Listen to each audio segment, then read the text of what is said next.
Yo, yo, yo, what's up, everybody? Welcome back to Two Fans in the Stands. I am your favorite armchair GM, CJ. And I am your favorite couch scout extraordinaire, Tony. Come on, one time. Mm. Y'all see the crab hands. Y'all already know where it is. Let's Oh, get don't it. tell him. Oh, Lord. Okay. All right. He had to mention the crab hands. Okay. All right, y'all. Hey, let me go ahead and say Dylan this. brought it back. Yeah, Dylan brought it back. Yeah. Hey, look, let me go ahead and say this. I am going to go ahead and drop the link right now. Okay, so if anybody wants to come in and chop it up with us and chat with us tonight, we ready to talk from the jump because it's been a lot since we went live last Wednesday. Okay, so let me go ahead and put the link Yes, in the sir. chat. Y'all want to get on in here? Feel free. I encourage everybody to come on in. All I ask is you be respectful, let each other talk, and we good to go. All right. But Tony, And how you and, doing, and cousin? turn and make sure you have damn lights turned on. I ain't saying no names. But no, hey, you know me, man. Ain't shit slick to a can of oil, trying to make it. Another day, not enough dollars. How about yourself, cuz? Hey, I'm the same, man. I'm the same. Like I said last week, still working on my shed out there. I'm almost done. Almost done. Almost got it. Already. Just about sanding it down, ready for paint. I would paint it by the weekend. But I'm doing good, man. I'm doing Yeah. good. But getting a little bit of business out the way. We are still approaching our goal, everybody, of 1,000 subscribers. We are currently at Yes. 964. Okay, 964. I'm going to mention this a lot throughout the stream because we are close. We are almost there. So if you haven't already, So please hit close. that like button, subscribe to the channel.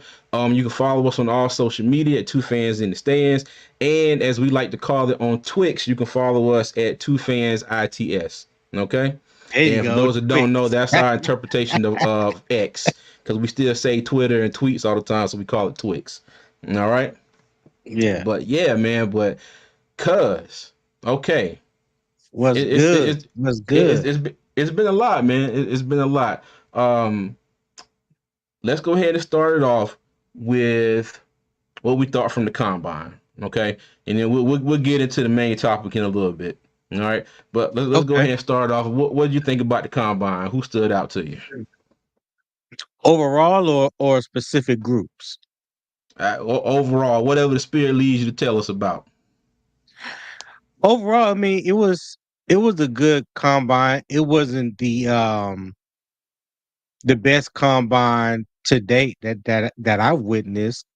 Mm-hmm. I saw more inconsistencies overall this year, p- probably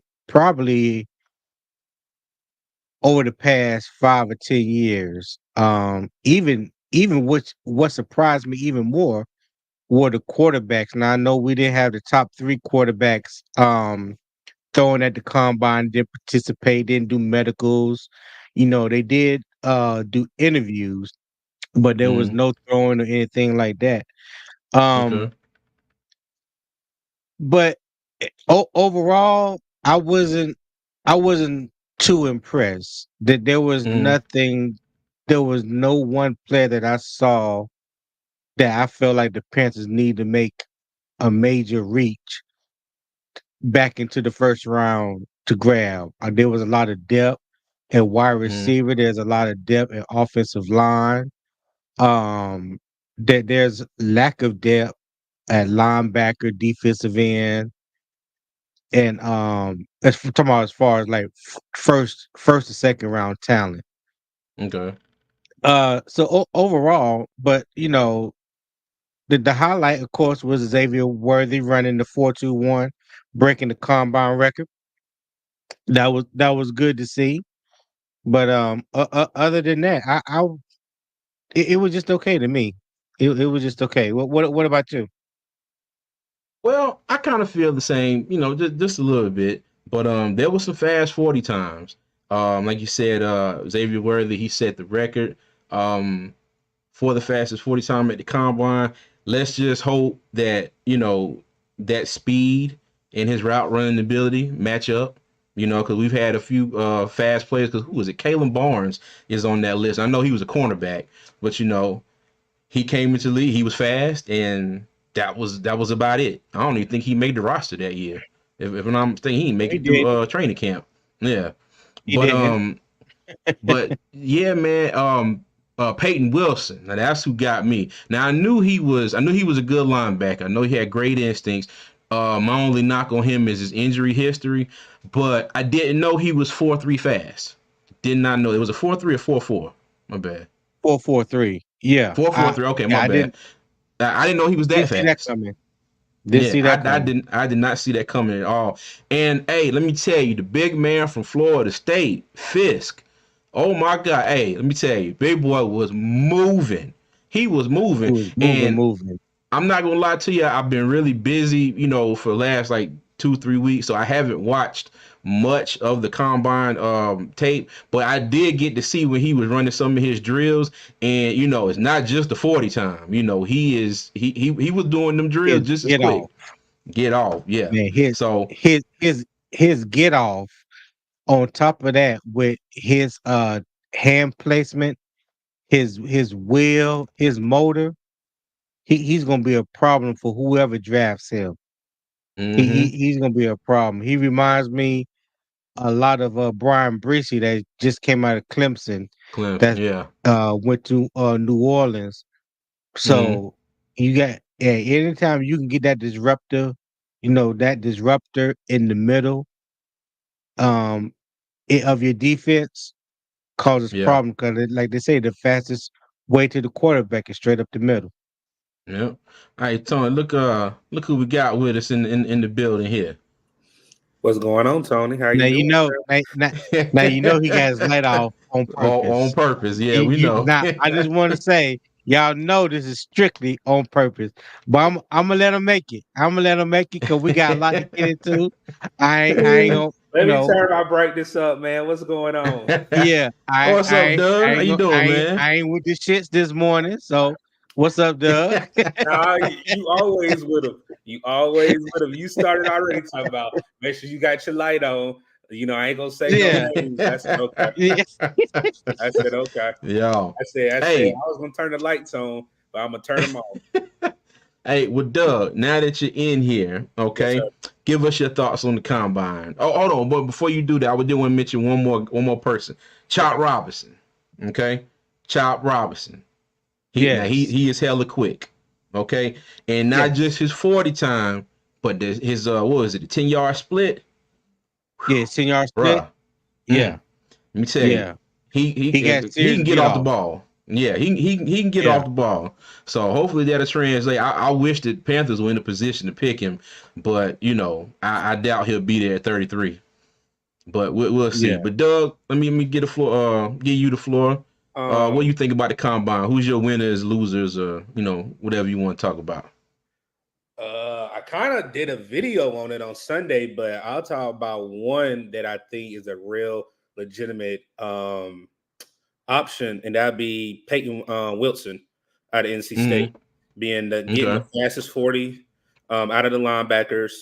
He compared himself to Luke Kuechly, and for Luke Kuechly himself today, say that Mm-hmm. he wants the Panthers to, with their first pick, even if it's in the second round, to go with Peyton Wilson. That speaks volumes to your game.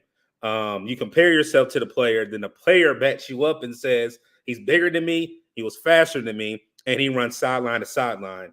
So Peyton Mm-hmm. Yeah. Wilson was one for me. Um, Another would be Cam Hart, Mm-hmm. um, out of Notre Dame, 6'3" corner. Really Yeah. started his buzz really in the Senior Bowl. Even though he wasn't in the top tier for the 40s for the corner, for 6'3", 200 plus pounds, you're running a 4.5. I'll take it any day. I'll take it any day. Zone coverage corner all day. I'll take it any day. Um, and I would say I don't want to take away from anybody because I know there were some risers and some fallers in this particular group, but the wide Mm-hmm. receiver room as a whole, um, Okay. there is no wide receiver that will possibly go undrafted. What I mean by that, and I'm gonna explain what I mean by that. If you need a wide receiver, you need a body type, you need a skill set, You need Mm-hmm. a particular position, a X, a Y, or a O. You're going to get them Yeah. in this draft. Me Okay. personally, I think this wide receiver class was one of the deepest from top to bottom. There are different tiers with the wide Mm-hmm. receivers, but what I mean by deepest, Hmm. they're just not. Oh, we only got wide receivers in the top 10. No, you can go and get a wide receiver in the third or fourth round, where you had to develop them or etc. No, they're able to come Right, in and compete from day one. So it'll right. be Peyton Wilson, Cam Hart, and all the wide receivers. Okay. Yeah. All right. Cool. Yeah, Cool. Cool. I was what I was saying about the wide receivers earlier is it is one of the deepest wide receiver rooms that I can remember in a while at the combine.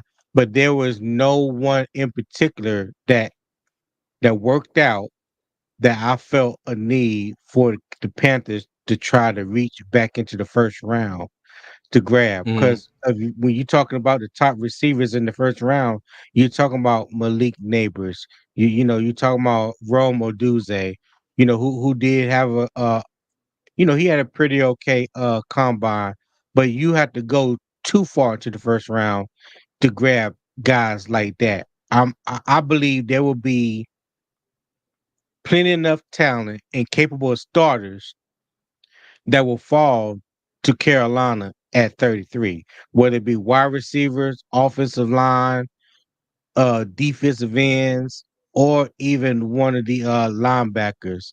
Edrin Cooper, he looks smaller than what I thought, but he's 6'2", 230. Honestly, if you go back and watch the tape, I think him and Peyton Wilson are like 1 and 1A. Honestly and Mm-hmm. truly, Edrin Cooper is going to be more of that downhill thumper that will come down and like I always say, stick his nose in mama kitchen and find out what's cooking. You know, Peyton Wilson is more of, let him roam free. He gonna get that sideline to sideline. He gonna be he's definitely gonna be better in pass coverage because of his speed and his length. And he got that potential to run down a running back or a tight end from behind. He's gonna be all over the place. Like you said, Luke Kuechly 2.0. I just don't know about his instincts, or let me say his IQ.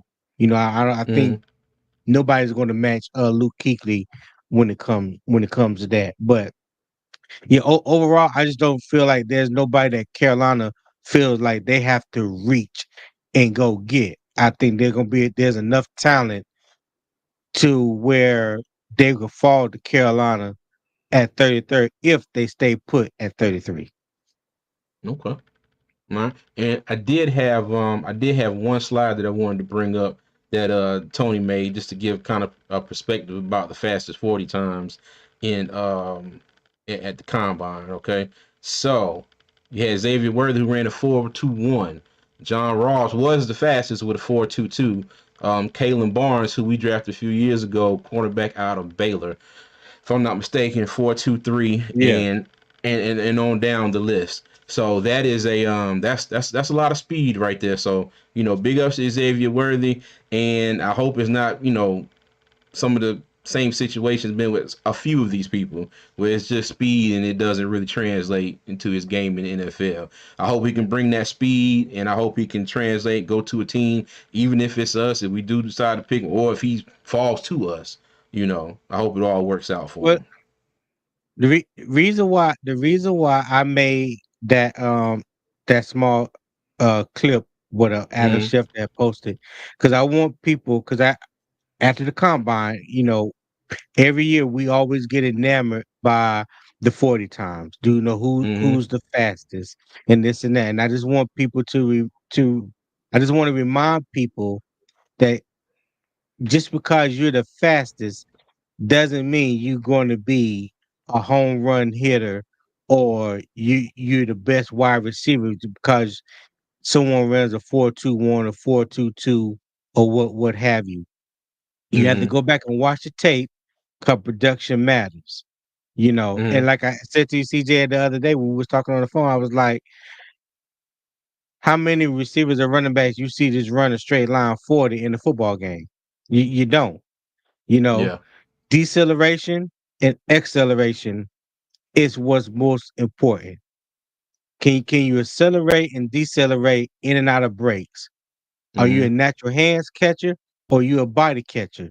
You know, can you run the full route tree or more than just a dig or a post or a comeback? Mm-hmm. There's a lot of nuances that goes into playing wide receiver, running back, cornerback, whatever position that you have. So I've already seen people say, "Oh, we need to go get Xavier Worthy and don't let the Chiefs get him." Well, I mean, all I will say about that is go back and we'll just watch the tape, watch the production. What you put on film is who you are. Let me say Mm-hmm. that. What you put Yeah. on film is exactly who you are. Xavier Worthy, no knock to the young man, anything like that. Not trying to disrespect him or anything, because I like him as a playmaker. He wasn't even the best receiver on his team last year in college. Adonai Mitchell wasn't even the best wide receiver on the team last year for Texas.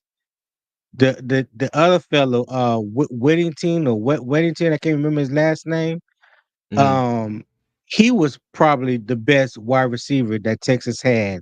He was the go-to wide receiver for Quinn Ewers when you need to pick up a first down or things of that nature. So you have to just go back and watch the tape. I heard somebody mention Adonai Mitchell. Well, Adonai Mitchell was at Georgia. You know who else was at Georgia and why Adonai Mitchell left? Because he didn't want to play second or third fiddle to Brock Bowers and Lad McConkey. So Adonai Mm-hmm. Mitchell left Georgia after winning back-to-back national championships and went to Texas. Production matters. Tape don't lie. That's all I say. Okay. Gotcha. Gotcha. Gotcha. Gotcha. Gotcha. All right, y'all. Let me get this off the screen here. All right. So, and that's our little spill on the combine. All right. So now I'm gonna get into the big news since we last saw everybody. Brian Burns has officially got the franchise tag. Okay, and if I'm let me making sure I get this right, is the non-exclusive franchise tag, right? Exactly. Okay. Exactly. All right, the non-exclusive tag. So that means that he can hold on one second here. Okay. So that means that he can go out and negotiate with other teams. Okay. And the Yes. Panthers have the first right to match those contracts. All right. And if he Right. goes out, finds a better price, and the Panthers decide they don't want to match it, the going rate right now is count of two first round picks. Okay. Right. Now, whether or not the Panthers would get two first round picks is yet to be seen. Because I asked the question to everybody. Now, the Rams were offering two first round picks for him, not this past season, but the season before that. Right, they would, Right. they dumped Christian McCaffrey, which I still think was one of Right. the dumbest Right. trades in Panthers history. Okay, but Don't do it. Don't do it. man, let me tell you, that burns me Don't up every don't time do I it, think CJ. about it, man. Let's move on. Let's move Hey, on. Don't do it. no, yeah, okay, all right. Let's move on. But at that particular time, the Rams were offering two first round picks for Brian Burns, so that was reported. Okay, being that the season that he had then and the season he had this past year, the season that he had, contract talks did not go the way that either side wanted at the beginning in training camp this past season. Mhm. Okay, his production, he had what, 7.5, 8 sacks, I think it was. Yeah, 8 sacks. Eight Eight sacks. sacks. Okay. Then Right. you add on top of that at the end of the season where he came out and said that, he was kind of playing a little, apprehensive because he didn't have a deal, didn't want to go out and get hurt. So all that being First said, mistake. yeah, thank you. Thank you. Yeah. But all that being said, do you think the Panthers would be able to swing, two first round picks for Burns? And I say that because if somebody does have an offer that the Panthers, the Panthers don't want to match, they can come back and say, okay, well, we don't want to give you two first round picks. Let me give you a first and maybe a second or a first and a third. You know, because I see some people in the Mhm. comments here. I think somebody said they would take like a first and the third or a first and the fourth. First and the You know, fourth. for Brian Burns, which you know I kind of would too. I would love to have those two first round picks. You know, Right. that would be great. But if you're thinking about you know what we can do to help better this team this year, you know, if we can get two picks in this draft, you know, depending on where they are, might work out a little better. What's your thoughts, Tony? So, I've been saying for a while that it was more than likely that the Panthers would want to hit Brian Burns with the non-exclusive right franchise tag, which will give him the option to go out and negotiate a deal to see what his value is to other teams in the league, but also will give Carolina the opportunity to match whatever deal that was agreed upon, or take two first round picks. Now, with those two first round picks with the non exclusive rights tag, those picks are negotiable. So whatever compensation Mm-hmm. that the Panthers and the next team agree upon for Brian Burns, that's what it will be. It's not set in stone that it's just the first two first round picks. So if somebody come back, say it's the Commanders, I'm just using this for an example. Say the Commanders come back and say, okay, we'll give you a first this year and a second next year, or first and third this year. If the Panthers are cool with that, then they cool with Mm-hmm. that. You know Yes. what I mean? Um, Mm-hmm.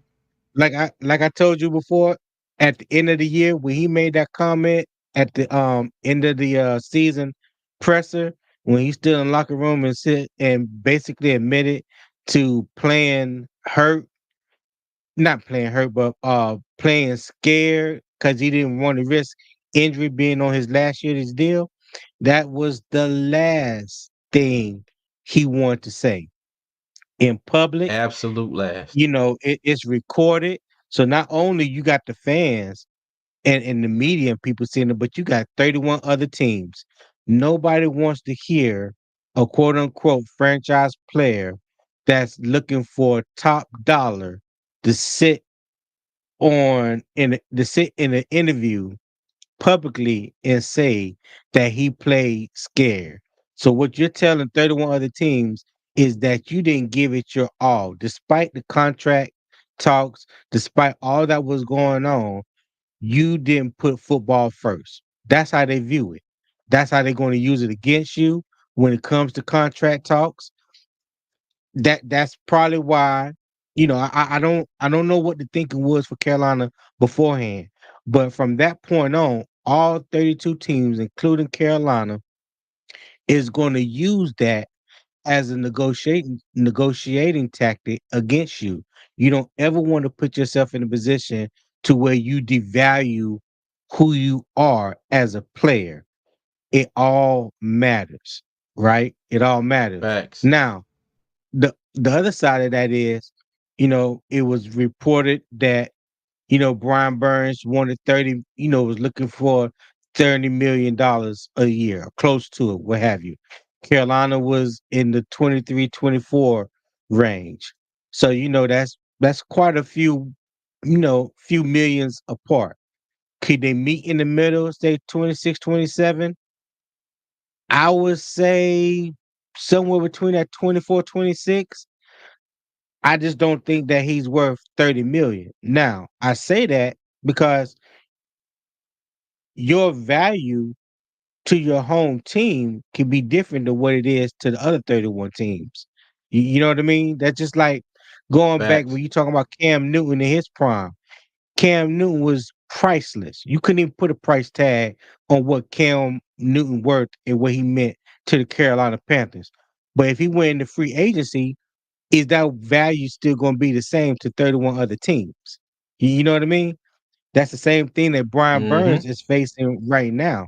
But then when you also look at all the other holes that we have to fill, you're talking about taking a good chunk of what you have available to give to one player that hasn't showed you that they worth $30 million a year. Like there's only one defensive end outside linebacker making more than 30 million Yeah, and that's one of the Bosa brothers. I Hey, always get them confused.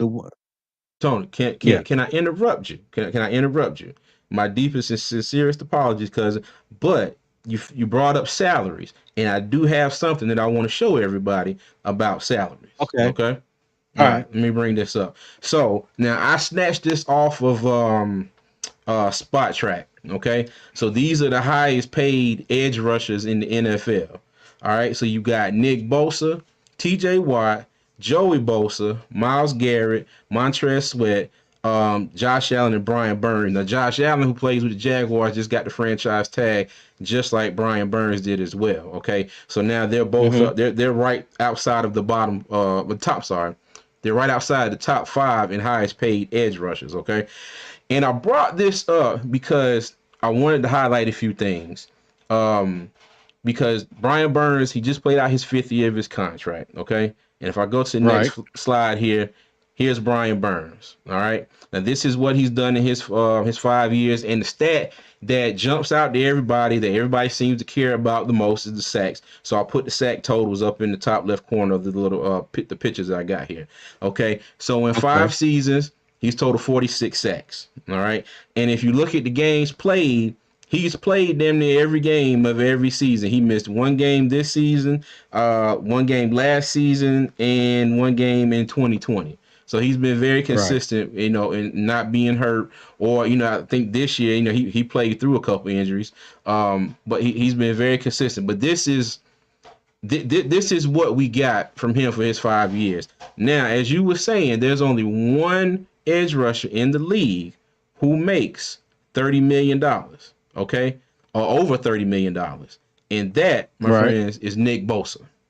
Okay. Right. Now you look at Nick Bosa. He was drafted in the same year as Brian Burns. All right. And if you look at the game, now you see 53.5 sacks. Look at the games played. Okay. 2020. He only played 2 games. Didn't have a single sack that season. Okay. And it's still 7.5 sacks ahead of Brian Burns. Okay. No disrespect to Right. Brian Burns whatsoever at all. Because me personally, I wish to God there was a way that they could keep him on the team. All right. I mean, and they can, but from just how it looks from my point of view, I think he's out. I think he's gonna be gone. Okay. And I'll get Right. into my reasons why for that in a little bit. But you see here, Nick Bosa missed basically a whole season and still has more sacks, Mm-hmm. than Brian Burns. Okay, now if we go Yeah. backwards down the list, have TJ Watt. Okay. And now TJ Watt was drafted 2 years before Brian Burns. So I kind of highlighted in green here his first 5 years. Okay. And that totaled up Okay. to 71 sacks. Okay. And you got TJ Watt play for the Steelers. But when when you to me, when you think of people like Nick Bosa and TJ Watt, and like I always say, this is just from my perspective, you think no matter what you put them in, they're gonna get to the quarterback. Okay. And also another stat to look at. Look at the QB hits. Okay. Look at the QB hits. Look how many times he's got to the quarterback and hit him. And the same thing with Nick Bosa. Bosa. Okay. Yeah. Yeah. All right. Now if we were to go back up and look at Brian Burns, his QB hits doesn't really compare in my opinion. Okay, they were definitely getting to the quarterback and affecting the plays a lot more than Brian Burns was. All right, so let me go Right. back down here to T.J. Watt. Okay, now he is the second highest paid edge rusher. All right, go 28 back, million. go back. Nick Bosa's brother Joey, the older brother. Okay, you look at his first 5 years. Mhm. Now he's right on par with Brian Burns. Okay, 46 and a half sacks. All right, But but if let, you let, if let hold me on, let me stop you hold on, right if there. Let me just hold on, stop. Let me just stop hold you on, right there. I know, but wait a minute, let me show everybody. Now you see his contract, right? I just want to see his contract. His average per year is $27 million. Okay, and let me Yeah. go back. Let me go back to him for you. Okay, there you go. Now, when you look at his games played, he's been in the league since Mm-hmm. 2016. 2023, he played in 9 games. 2022, he played in 5 games. 2018, 7 games. So you got 3 years where he didn't even play half of a season. You know what I'm Yeah. saying? You Mm-hmm. know, one thing I've always said about the edge rushers is something that Cam Jordan brought up. I think it was last week at the combine. I can't remember when he was doing maybe it At was the the Super Bowl. combine, I think Yeah. it was either one of those, one of the two. Yeah. But Cam Jordan brought up a great point, and when he said it, it made me look at that position totally different. He said when he came out of I think Cam Jordan with the UCLA, if I'm not mistaken. When he came out of college, you know, they tried to pigeonhole him and make him just seem like he was just a run stopper. And so in camp, they tried to have him just play the first two downs and come off the field uh in pass rush situations. And Cam Jordan said, "No, I can rush the passer just as well as I can stop the run." He said I'm not coming off the field, and he went on to prove that point. And what he was saying is there's a difference between an elite pass rusher, since so many Mm-hmm. people like to use that word elite. He said it's a difference between being an elite pass rusher or being a complete defensive end or complete outside linebacker, you know, what have you. And he said, you know, elite pass rushers, they're gonna come in on third, possibly fourth down and get after the quarterback. But their run stopping ability is gonna be very suspect. He said, Mm-hmm. you want to get your defensive end that can do both. And when he said that, and I thought about it, I was like, that's no, that's Nick Bosa. That's TJ Watt. That's Mm-hmm. Khalil Mack. That's Miles Garrett. Not only can Mm-hmm. they get after the passer, but they can stop the run as well. That plays a part when you see the QB hits. You know, it don't tell the full story whether that was a tackle or not. But when you talking about a player, I think it was TJ Watt, one year had like 41 QB hits. You know what I mean? You're not only sacking the quarterback, but you getting to the quarterback and you putting pressure, you know, like the quarterback can feel your presence. He know you was there, not just running by him or hoping you got there. No, you Mm-hmm. done put shoulder to pass on a quarterback. He's equally as good in stopping the run as he is in getting sacks. So when I thought about that, I'm like, okay, is Brian Burns just a one trick pony? Because one of the things that we talked about a lot was when Hassan Reddick was here, and we was like, okay, that's a great duo when you talking about Mm-hmm. getting after the quarterback being pass rushers. But our Yeah. weakness that year was stopping the run on the edge. Neither one of those defensive ends could stop the run. So if you're going to be, because if you consider yourself top tier Mm-hmm. and you want top tier money, then people going to expect top tier things. They're not going to pay for just for a one trick pony. And I think about that with Josh Allen that you had on the screen there. I think Josh Allen, Brian Burns came out the same year. Josh Allen, when he Mm-hmm. came out of Kentucky, wasn't known to be a run stuffer. He was getting at the quarterback. He had that speed, that quick get off. He has developed into a run stopper on top of being a sack artist. He had 17 and a half sacks last year. That's twice as much as Brian Burns. And he played a full season. Mm-hmm. Okay. Yeah. So when you're talking about wanting Nick Bosa, TJ Watt type of money, that's the type of production that the team is going to want out of you. And so far, Brian Burns hasn't given you that. He has 1 year where he had hit double digit sacks. Mm-hmm. And I brought up some of that. That's Nick Bosa, and like you said, there was some seasons in there where he didn't even play, all the games. Well, I'm sorry, not all of them, but he was hurt for some of the games. Look at Miles Garrett. Okay, another one. His first 5 years, 57 and a half sacks. Okay, QB hits. That, Not as much as that Bosa, dude is and not human. yeah, he's not human. But at the same time, Miles Garrett. TJ Watt and Nick Bosa also have something that they can kind of hang their heads on. They all got NFL Defensive Player of the Year awards. Okay, so Yep. that's another thing. So if you're asking for that type of money, you need to have put out that type of production and just say been in the running for that type of an award. Okay, I Exactly. like I said, Exactly. I said, I would love to have Brian Burns back on this team. I don't want him to go anywhere. But if he is going to stand 10 toes down on whatever this amount of money that he wants, and it's not going to have any wiggle room, I don't think it's going to happen. I don't think it's going Well, to happen at all. just like I said, CJ, we don't, no matter what profession you in, if you have a job, whether you can pay hourly or salary, you gonna always feel that your value is worth more than your employee value of you. Mm-hmm. So you're gonna feel like it. You gonna feel like you should be making $20 an hour. Yeah. Well, the employee gonna feel like, well, no, I understand what you're saying, but you're actually worth $15 an hour. You know what I Mm-hmm. mean? So Yeah. Oh we yeah. we gonna always value ourselves more than what the employer and Mm-hmm. values us. So you have to try to find a happy medium. Mm-hmm. Brian Burns won 30.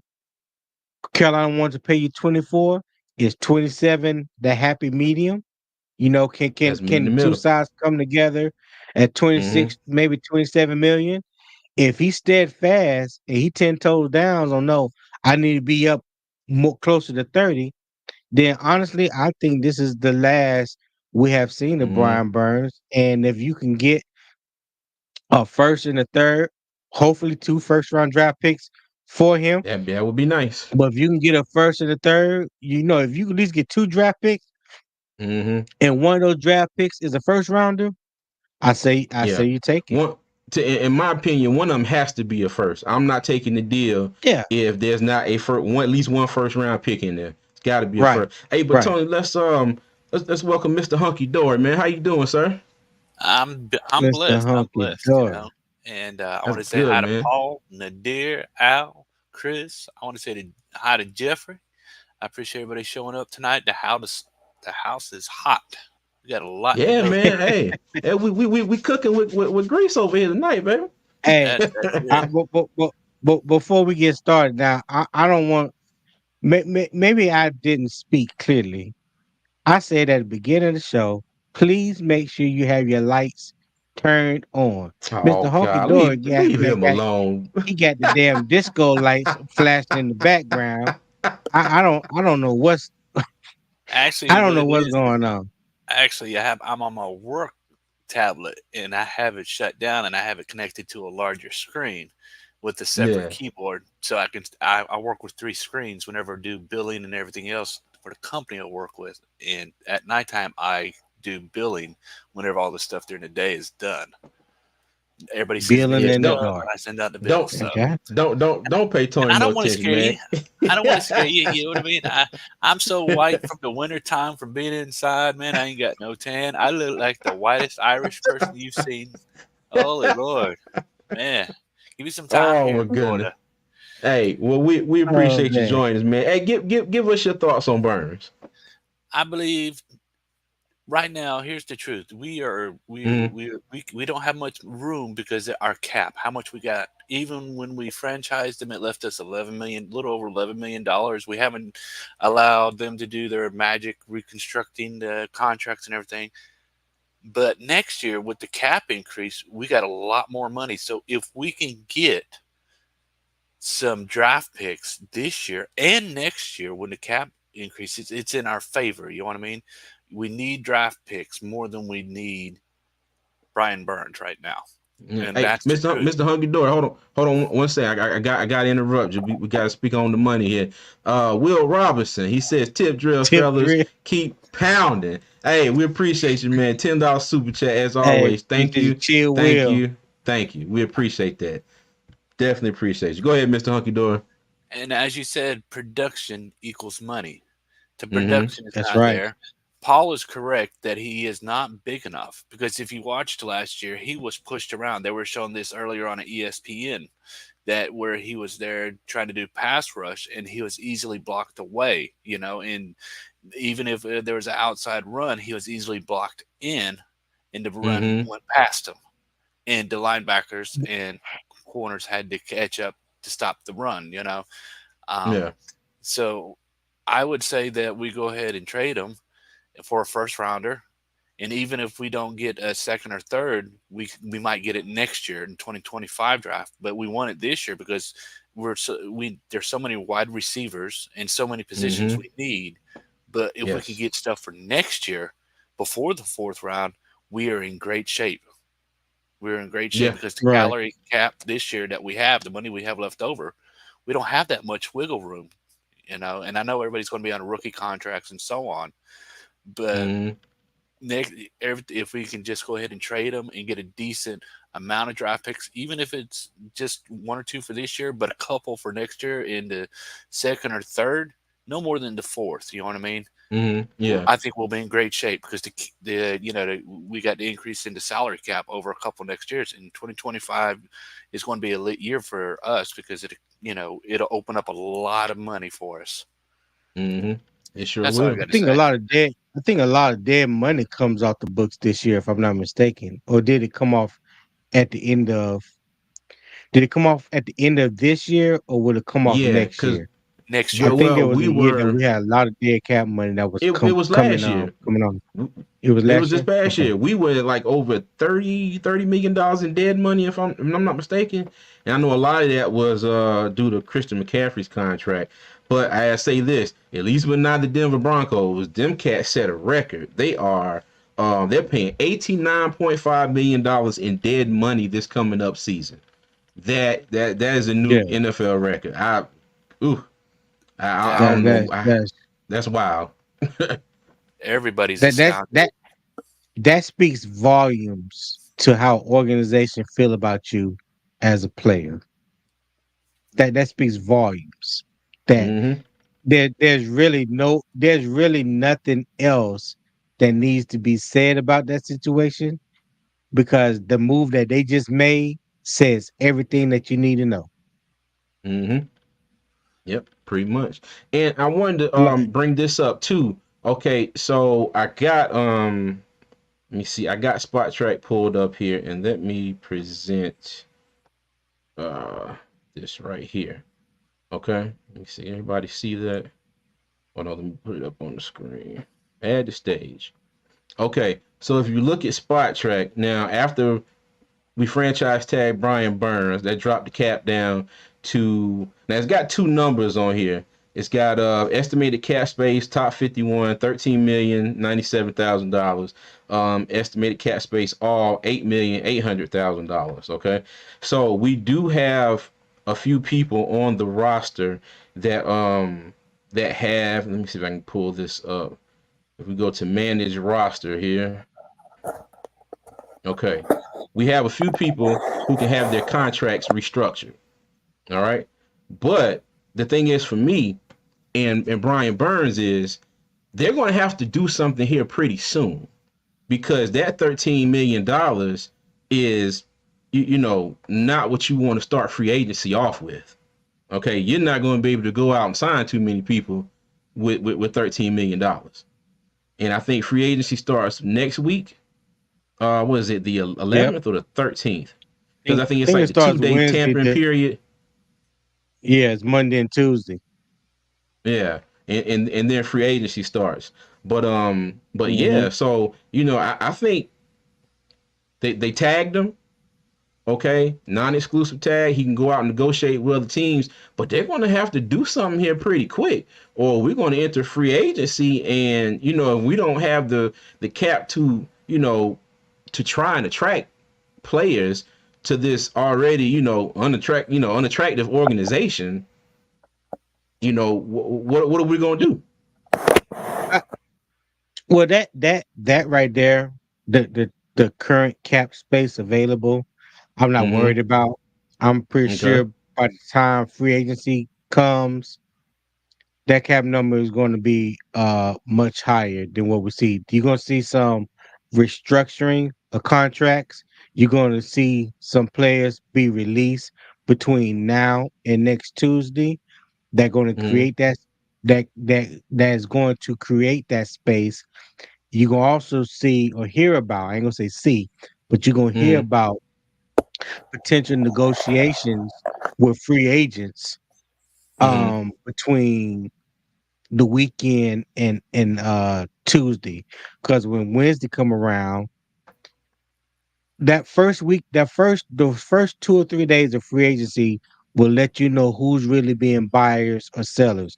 Typically, the teams with the most cap space, they out there and they will be the big spenders. So they're gonna Mm-hmm. go out there and they're gonna try to grab the best of what's out there. You know, Okay. depending on what position Carolina sits in, and if there's a player high enough that they feel like they need to go out there and compete and grab ahead of other teams, Mm-hmm. you'll see them make a major move or two within those first couple of days. Or it could be like last year, which I hope not, but it could be like last year where they sat back and they let Mm-hmm. that initial rush of free agents happen. You know that those first 2 or 3 days or first week, and then they came in on that second tier and that third tier, and that's where they got Hayden Hurst and Adam Mm-hmm. Thielen and DJ Chark, and it was able to get them on those very affordable free agent deals. You know, they didn't make no big free Yeah. agent splash as far as money last year. Each year, the teams with the biggest cap space, the biggest amount of money and cap space, Mm-hmm. they the ones that go out there and they spend it real big. So kind of watch for that. But as far as what that number is right now, I'm not worried about that. That's based off solely because we have tendered the franchise tag to Brian Mm-hmm. Burns. Now, if he was to sign it and then get traded, it will come off the books. Or if he signed Mm-hmm. it and then a month or two or later, they work out some extension, that will come off the books. And like Paul mentioned as well, that $85 million cap, that $85 million dead money hit that Denver's going to take with Russell Wilson, it is spread out over the first 2 years. But they're going to Gotcha. pay Russell Wilson close to $40 million this year, regardless if he plays for another team or not. Russell Wilson can sit out this year and not Mm-hmm. play a down, and he's gonna make close to $40 million from Denver. Or he can go play for the Yes. rookie. I mean, not the rookie, but the veteran The minimum. I veteran think is like minimum. 1.6 million. Yeah, Mm-hmm. and Denver is on the hook for the rest of it. So Yeah. however you slice it, he could play no downs, or somebody can get a steal, and get him for less than $2 million a year, and Denver is still on the hook for the majority, or for the rest of his Mm-hmm. contract for this year. Yeah, Yep. but yeah, And Paul was right on that. who was it? Dave Canales was on what was it, Up and Adams, and he basically shut down that whole Russell Wilson to Carolina talk, because I've seen a lot of that in chats and in other podcasts, and I mean, and you think about it, that to me it would, I don't think it would be a bad move. You would bring Russell Wilson here, okay, let Bryce learn a little bit on him. You bring Bryce some competition. We all figure Right, we know Bryce is gonna be the quarterback. But the attractive thing about Russ is, like you said, you might be able to bring him here for next to nothing, because like you said, Denver is paying him damn near $40 million. He's not even gonna be with the team. Okay, but right. Canales basically said that this is not the situation for Russell Wilson, or not the right fit. If I'm misquoting him, somebody let me know. But basically, he said that Russell ain't coming to Carolina. So we got what we But got. right, but because you Mm-hmm. think of somebody on, not gonna spend much time on it, but you think of somebody of Russell Wilson's caliber. He's not right now at this current state in his career. He's not looking to come somewhere where he's gonna be a backup to a second year Mm-hmm. player, regardless if the team is going to get a steal for him for 1 year. If you sign Russell Wilson for 1 year to be a backup, what's really the true value of what you got? You know what I'm saying? He rather if Yeah. I'm Russell Wilson, I'd rather sit at home. I'd rather sit at home and gonna get paid the same amount of money than being on the sidelines and being a backup to somebody. Because at that point in time, you to me, you're devaluing what you are as a quarterback.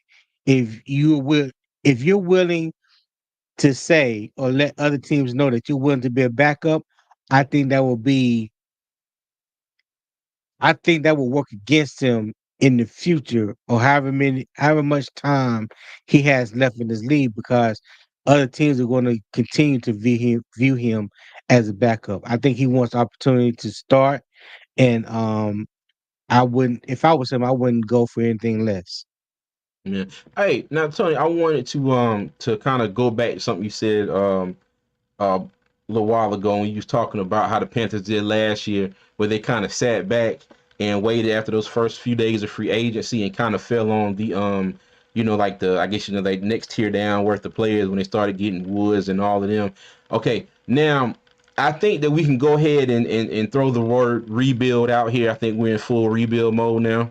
Okay, I was trying not to throw that word out for the longest because I was trying to reserve a little bit of hope, a little bit of optimism, somewhere back here, but I just tossed that to the Come side. on, come on When around. yeah, we this is full on rebuild now. So, do you think Hmm. that it's going to? Do you think it would help or hurt the Panthers to have that same philosophy again this year? Mr. Hunky Dory, you can chime in on this too.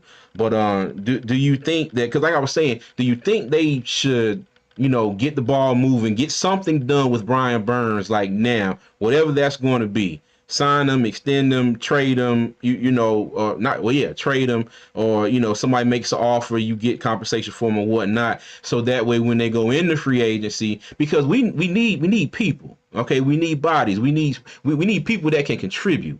We got a Hmm. bunch of second tier players here already. We want to start our free agency. We need to go out and make some moves for some people that can come in and contribute. Can come in and help us. We don't need to be sitting, at the back of the lunch line, and then we get up to the counter and all the chicken wings gone.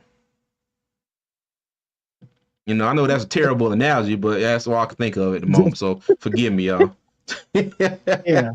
Um, I think I think what's in my opinion, I think the best thing that Carolina can do right now is to move Brian Burns before the draft.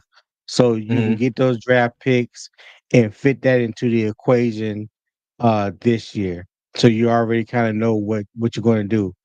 Like I said, there's gonna be a lot of restructuring done between now and Tuesday. There's gonna be some players released. There's reports out there that Dante Jackson is going to be released. I think Jeremy Chin is tradable. I think he's young enough, injury free pretty much. I think there's a market out there for him. What you can get for him, I'm not exactly sure.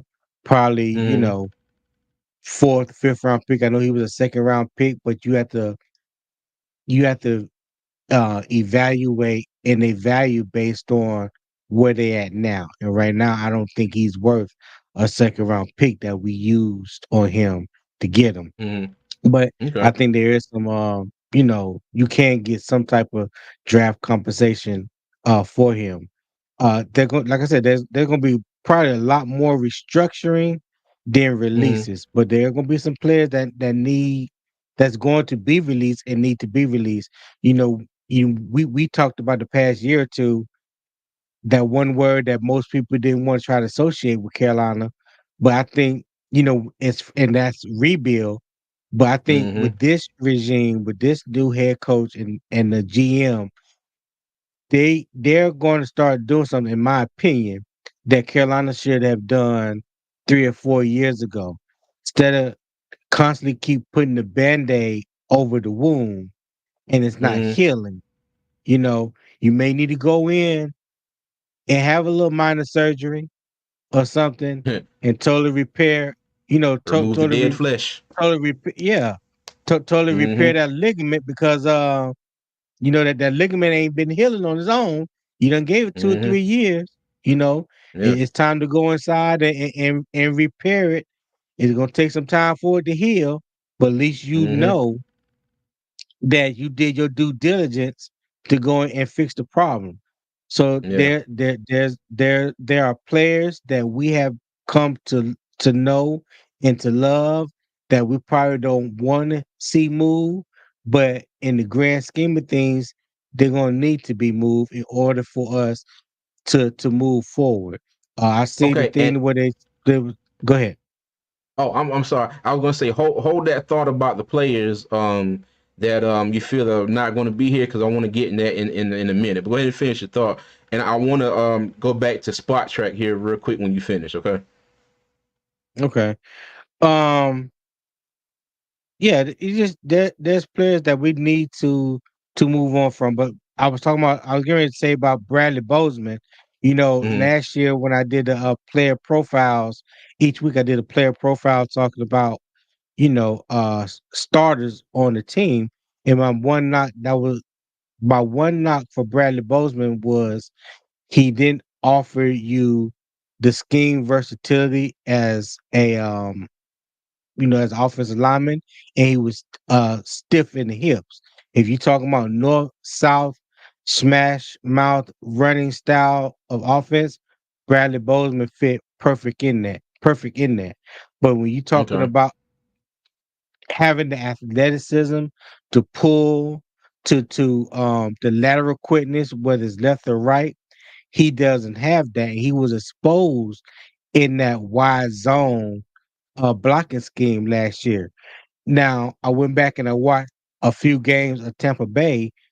Dave Canales implements that same type of running scheme in his offense, that wide zone offense. He doesn't do it as much as the Rams did, but he still utilizes it. So I think that Mm-hmm. might be why you're starting to hear some rumbles with Bradley Bozeman in the middle.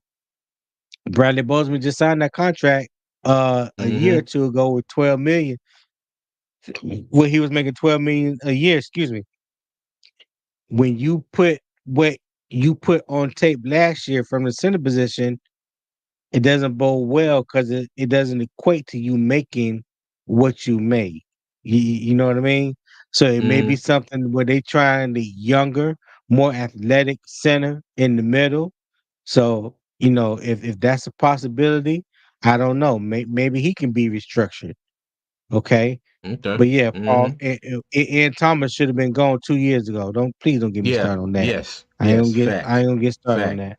Fact. Go Hey, go but ahead, Tony, CJ. real Go ahead. quick. Okay, real quick.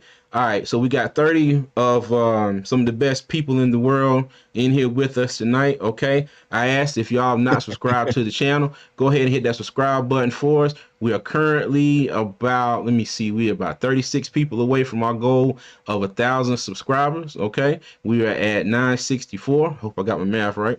But if y'all watching, please hit the subscribe button for us. Like the stream. It'll help with the YouTube algorithm, and we appreciate you, okay? So I also wanted to go back to Spot Track. Now, if we look at this, there are a few players that are who can have their contract restructured. And like I said, it's according to Spot Track. You got Taylor Moton, Von Bell, Adam Thielen, Hayden Hurst, which he is gone. Actually, he is off of this. So we can go ahead and cut Yeah. Hayden Hurst, and he gives us an extra $52,000. Okay, and I think he's going to count nine. Oh God, 9 million towards the dead money towards the cap. Okay, so then you But got shot. Be- Go ahead. before you go any further on that, I want to speak on that real quick because I saw on Twitter Mm-hmm. where people were clowning the Panthers for cutting the play that wasn't even going to count six figures towards the salary cap. People have to remember Brian Hayden Hurst had a significant injury last year. We Mm-hmm. the league, the team called it a concussion, but it was more than that. When you when you have a concussion, yes, you can temporarily lose memory, function, motor skills or whatnot. It may take 20, 30 minutes for it to fully come back. You still going to have some residual effect, when it comes to light and things like that in the next few days or whatnot. Hayden Hurst missed 8 games last year due to that concussion. For no, I know a good 3 or 4 weeks, he couldn't even remember stuff that had happened to him within the past few hours. It took him a Mm-hmm. while to get his memory back. So, without knowing the full effect of what it was, and I think it's more than what they are going to say about it because it is a medical issue. But just Mm-hmm. talking with my wife about it, you know how she is when her biology background.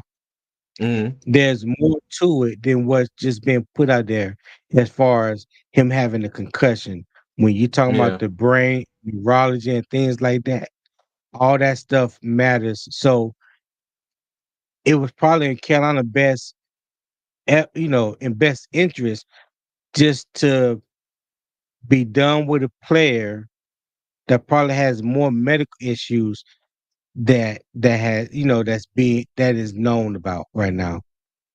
Okay. Yeah. Okay. Gotcha. Gotcha. Gotcha. Gotcha. But yeah, that is true though. I mean, and think about Dan Morgan. You know, he had to kind of cut his career short because of Yeah. Luke concussions. Kuechly too. Luke Luke Kuechly Kuechly. too.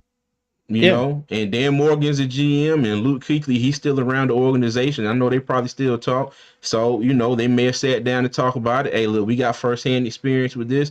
We may need to go ahead and go in another direction. But, like at the end of Right. the day, it's a business. Okay. They had to do what was Yeah. best for the Panthers. All right. Right. But so, And for the player. And for the mm-hmm, player. Because you got, yes, yes. sometimes we can get we can be so hard about the organization because we feel like they just thinking about them. But at some Mm-hmm. point in time, there are certain situations where they do factor in the health and benefit of the player because if they wouldn't have made the move to release Hayden Hurst and say they kept him around for next year and God forbid something happens to him and now he's permanently damaged, well, that's a situation that you could have avoided Yes. beforehand, and you didn't do it because the greed of the team. So then we'll be PR looking at the nightmare. team and right, and then we'll be looking at the team in a whole different light. So let's kind of Mm-hmm. give kudos to the team for doing what I feel it was in the best interest, not only for the team, but for the player as well. And I wish Hayden Hurst nothing but the best going forward. Okay. And I brought a comment up here. Native said, what about Shaq? And like Paul said, Shaq's Should be contract gone. restructured last year. So it's not a big cap hit 2024. But That's true. he might be another player on the list. Mr. Duncan Dory, I Yeah. want to say don't be quiet down there. Go Oh, come I on, was talk about with to us. chime in. I had it on mute, so I was listening to you.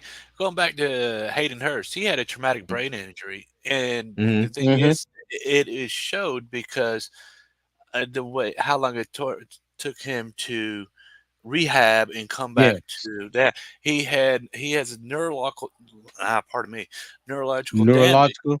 Yes, Yeah. and the thing is, even though he is better now, it may be better for him not to play anymore.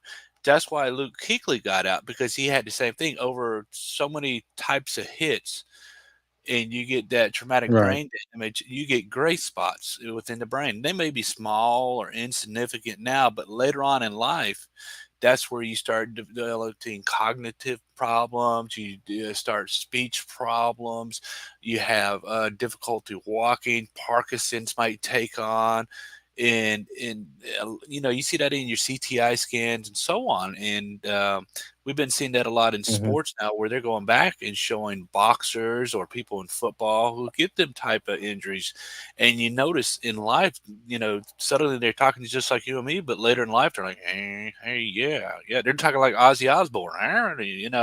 That's that Mm-hmm. progressive damage in that gray spot that Yeah. has damaged Yeah. the neurons and so on. And God bless them. But to the other Facts. story, I see what you're looking at now. I could see some cuts right now. We can get all we can get for Jackson. You know what I mean? We ain't gonna get much for him Mm-hmm. because he's got so many injuries. Go ahead, like you said, before the draft. Before the draft, get what you can Mm-hmm. for Burns. Get what you can before the draft. After the Yeah. draft, people already filled them slots. Let them be thirsty. Yeah. Get them now. Make Mm-hmm. something that we can both benefit from. You know, friends with benefits. You know, um, Mm-hmm. and and frankly, Burnt is a distraction right now. He is a distraction in the Big organization. time. And to Big go back time. to what Chris said earlier in the chat, does did Burns purposely do this because he didn't no longer want to play for Carolina? And I'm starting to think that he doesn't want to play for Carolina the way he's acting. You know what I mean? He's not like the other people that take, you know, like Keekly or say the other ones. They take a restructured contract. You know what I mean? He wants it all, and he wants it now, and he doesn't care Mm-hmm. about the rest of the team and the components needed to make a team, not an I, but a team. And we need a Yeah. team now. We need multiple people. With him doing that, it shows me that he doesn't want to be here. He wants to go where he can be a star, you know what I mean? Or immediately win. Like you said, we're in a 1-3 rebuild right now. So we need to get all the components and get rid of the component we don't need that's holding us back. That's Yeah. all I got to say. Well, yeah. Well, I'm not going to say that he's being a diva right now. I'm not going to put that on him just yet because like I said, I will. I'm still holding holding out that he can get back to he can sign with the team and we can move forward from this. But I one thing I have learned in my life is to not put anything past anybody. So I'm not going to sit here and say that it's not out of the realm of possibility. He possibly could be playing the diva right now, but we'll see. Well, But since they had to tag him, and hmm it was saying that he wanted $30 million and everything else, right? yeah, And if you look at it, everybody's looking at him like saying, "Hey, you said you wanted $30 million. They didn't give it to you." It's going to make him feel uncomfortable himself because he gets all this peer pressure from the outside, from the press and his own players and the organization. Would you want to be in that spot? Would you want to be have all that pressure? Would you still want to be a Carolina Panther after all that? And you got franchise tagged? yeah. I don't Well, know. Yeah. Go It's a ahead, Tom. logical question. the, the, Yeah. one thing I would never fault a player for is getting their money and getting whatever you feel you are worth. But the Absolutely. question is, does Carolina feel that way about you? That you feel about yourself? Um, that's why I like the tag, the non-exclusive rights tag, because say he don't get 30 million for somebody else. Say they offer him 27 or 28 million. Let's hmm just say that he get a contract where it's 27, 28 million dollars per year. And he comes back, they come back to Carolina and say, okay, this is the contract that we got from the New Orleans Saints for 4 years. And the Saints are willing to give a first and a third, or a first and a fourth. Carolina can match the offer and sign that contract themselves. Whatever you agree with New Orleans, they can say, okay, we like that, so we'll match it. Or they'll say, okay, good riddance. We'll agree to this trade package, and we'll take the compensation. So he doesn't necessarily have to sign the franchise tag with Carolina. It gives him Exactly. the option to negotiate with other teams. So and like I said, this is just speaking based on what we know. Say if Carolina was trying to give him 24 and he can get 27. Just say he get 27 somewhere else and he get that. And Carolina said, okay, cool. Well, give us X, Y, and Z back hmm and be done with it. That to me, that is the best possible scenario for each, because Brian Burns can get what he wants. It gives him the option to negotiate with the contender if he wants to play for a contender, or if he's just strictly chasing the bag, he can go out there and see what team will pay the most for his talents, if that's what Yeah. if that's what he's chasing. That's And why I said whatever hmm stop the move. whatever Yeah. And benefit. whatever Carolina decide to match, whether they decide to match the contract or accept the compensation in return, as far as letting him go, then they can do that as well. No. But Hey, and here's the oh, go go ahead. ahead, buddy. I'm sorry. Oh no, no, I wanted to go back to a previous comment, but go ahead, go ahead, and finish what you're gonna say. Oh, I agree with you. And here's what I'm saying: does his needs and our current needs match? That's Hmm. a question. He said he needs $30 million. Well, we needed his performance, but we need more people. We have so many holes. So would it be Yeah. our needs be Need a met lot of by draft capital. right, right. And that's my whole argument. Does his needs match our needs? No, they don't. We need more, Mhm. and we two great draft picks is more than what we have in Brian Burns right now. A first and a second pick would probably benefit us more, whether it's linebacker, whether it's an offensive lineman, or a receiver. You know what I mean? We're going to gain benefit out of two picks in this draft. I'm saying in this draft. Yeah. And Fair if point. we can Right. trade Brian Burns, I believe our needs will be met and his needs will be met. Yeah.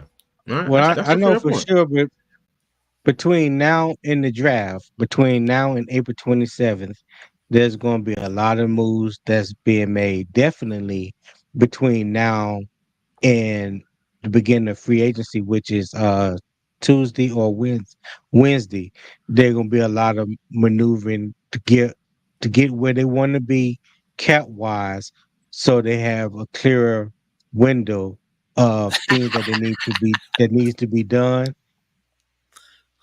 Hold on. Hey, dig it. Hey, I try to tell them. I try to get them full warning before time that see, I ain't the only one. I knew this was gonna happen. I knew this was Oh gonna happen. God. But yeah, man, just I think we just need to sit. Well, I ain't gonna say we just need to. We ain't got no choice.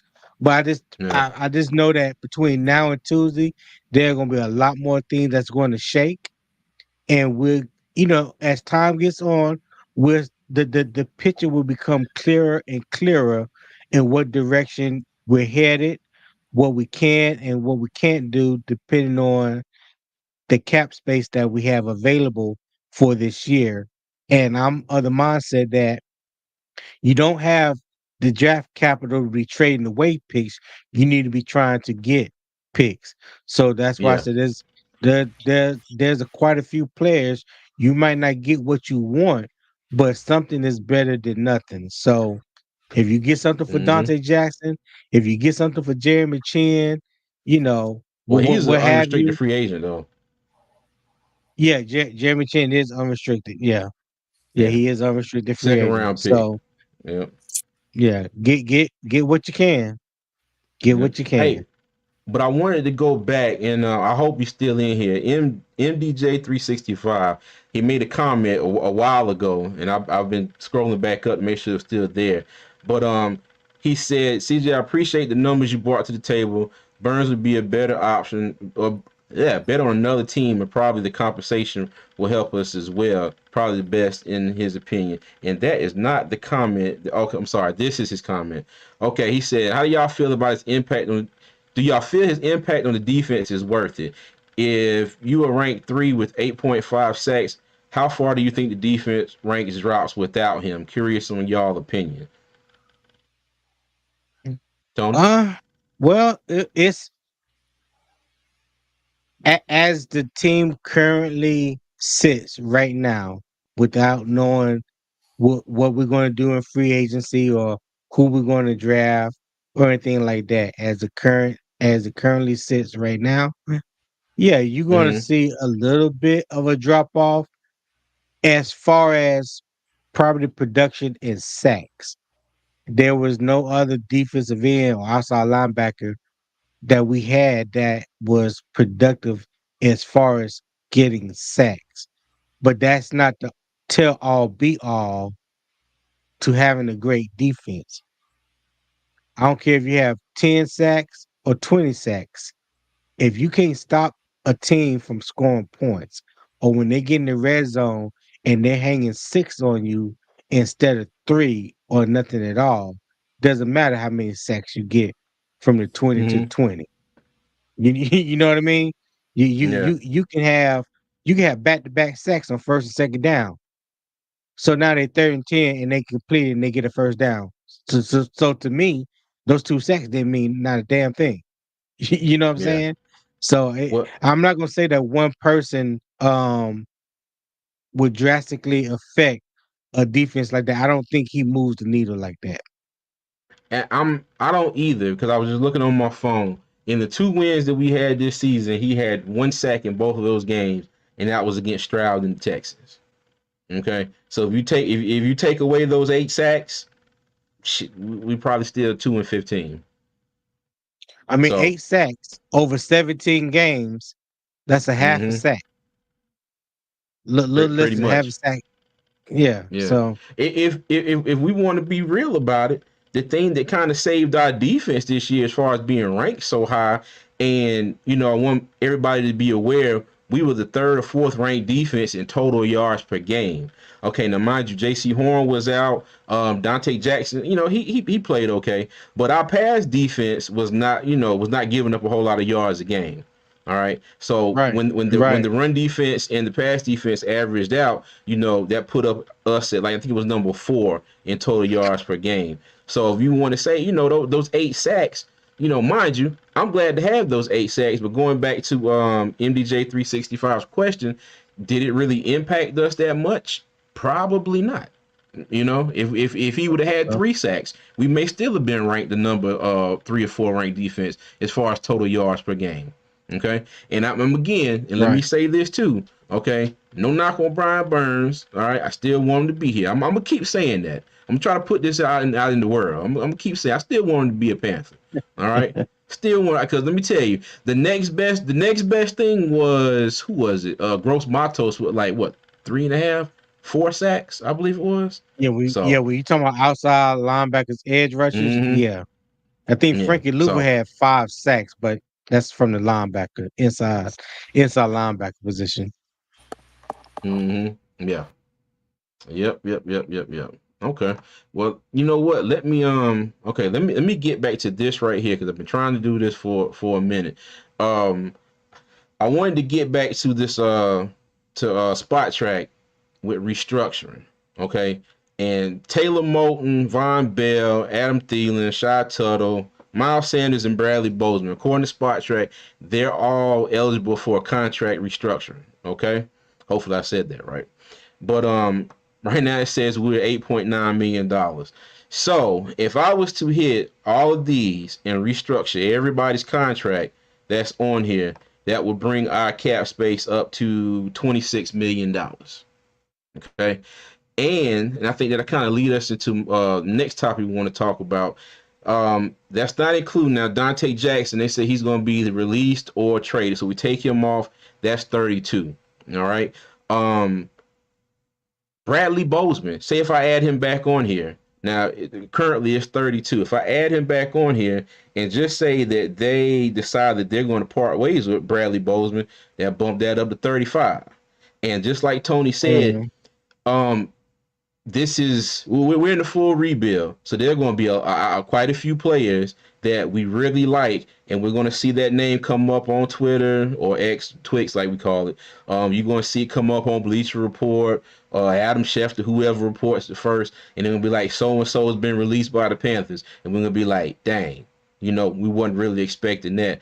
But this is what you have to do in a rebuild. You have to make these tough decisions, and like yeah, I've been preaching on since the past season, scheme. Okay, right scheme, right player. All right. If a player doesn't fit the scheme, and we got Canales coming in with that same kind of zone scheme that or similar to what Frank Wright had, and if he sees that the player does not fit, then hey, he might be a candidate to get the boot. So yeah. It's all type of possibilities out there. But also, I just remember something. You remember a while back? probably a few weeks or maybe a month back when we talked about a possible tight ends coming to Carolina once Dave Canales was hired, and we Mm-hmm. talked about the tight end that used to be in Seattle in Noah Font, and I talked Mm-hmm. about how Will Disley used to give us the business when we played Seattle. Well, both Yeah. of those tight ends will be free agents this year because Seattle just released, I think it was a day or two ago, they released Will Disley. So Mm. these are players that are familiar with the scheme that Dave Mm-hmm. Canales has, and in his scheme, I'm not the tight end plays an important part. Okay, Mm-hmm.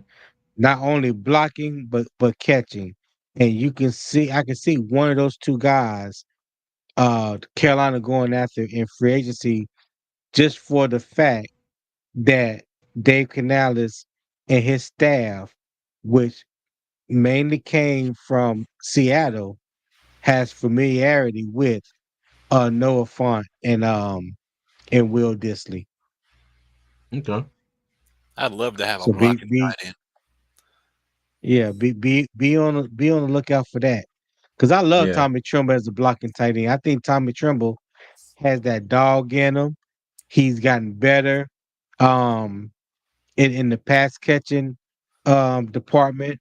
But as far as a blocking tight end, Mm-hmm. yeah, I think he's exactly what you want. Now he may not match 260, 270, but he's a solid 250, and he's more than willing. That's what he was known for coming out of Notre Dame when we drafted him. Yeah. Yeah. Well, Trimble at the And end of the season, he looked like he was ready to get in the dirt and play. He looked like he was really Yeah. starting to perform. And if you look mm-hmm. at the way he was turning people in, he was getting attitudes with them. And I'm all for keeping him. You know, I think he's on the positive upswing, and yeah, let's keep him. Okay. Yeah, no Yeah. doubt. Yeah.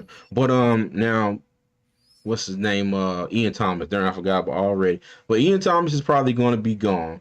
So that leaves our tight end room with Tommy Tremble and Stephon Sullivan.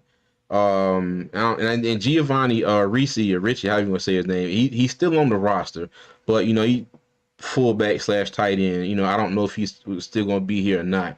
But if the Panthers want to run four tight ends like they've been in the past, we're probably gonna be looking at bringing in two in free agency or one in free agency, one in the draft, or however they decide to fill those spots. Okay, but I Mhm. kind of wanted to shift to a not really a new subject, but something we've kind of been talking about on and off throughout the whole live. Um, who's somebody? Okay, well, give me. Let me see. Tony, give me a name of somebody on the team where, when you, like I was saying before, you see them get cut, you're gonna be like, I wasn't really expecting that one. Mm.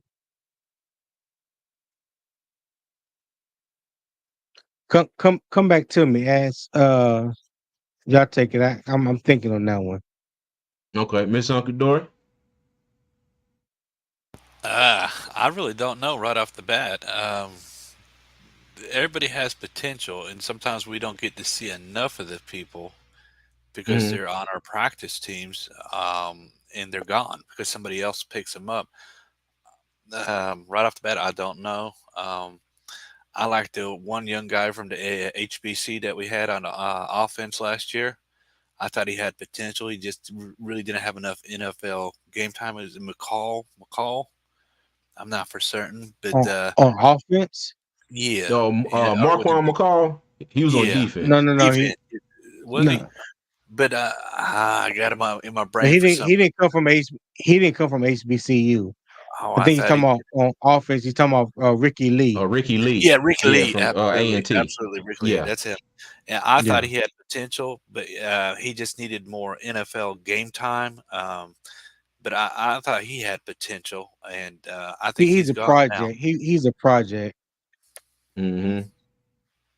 Yep. He But he's a project. He needs time in in a practice more time. scheme and yeah, he needs to get the technical aspect of the game down, uh game strength and everything. He showed some flashes with some good footwork, some good hand placements. I think he played better than some of the other backup tackles, swing tackles that we had on the team last year. He just didn't get the opportunity to probably showcase what he can do. But to be a Yeah. eventual starter, I think he still needs about a good year of technical work before you want to put him out there with throw him out there to the wolves. Well, we had But to I do do that like his last year. potential. Yeah, but we were continuously trying to do it with veteran players that had already Right. had time in the league, or things of that nature. I just think that he just needs a little bit more time to refine his skill set. But I think he'll be okay. I think he will be okay once given the proper amount of time and teaching before we throw him out there. Okay. Well, All right. But a player that we could cut that I would say, I didn't see that is Xavier Woods. I would say Xavier Mm, Woods.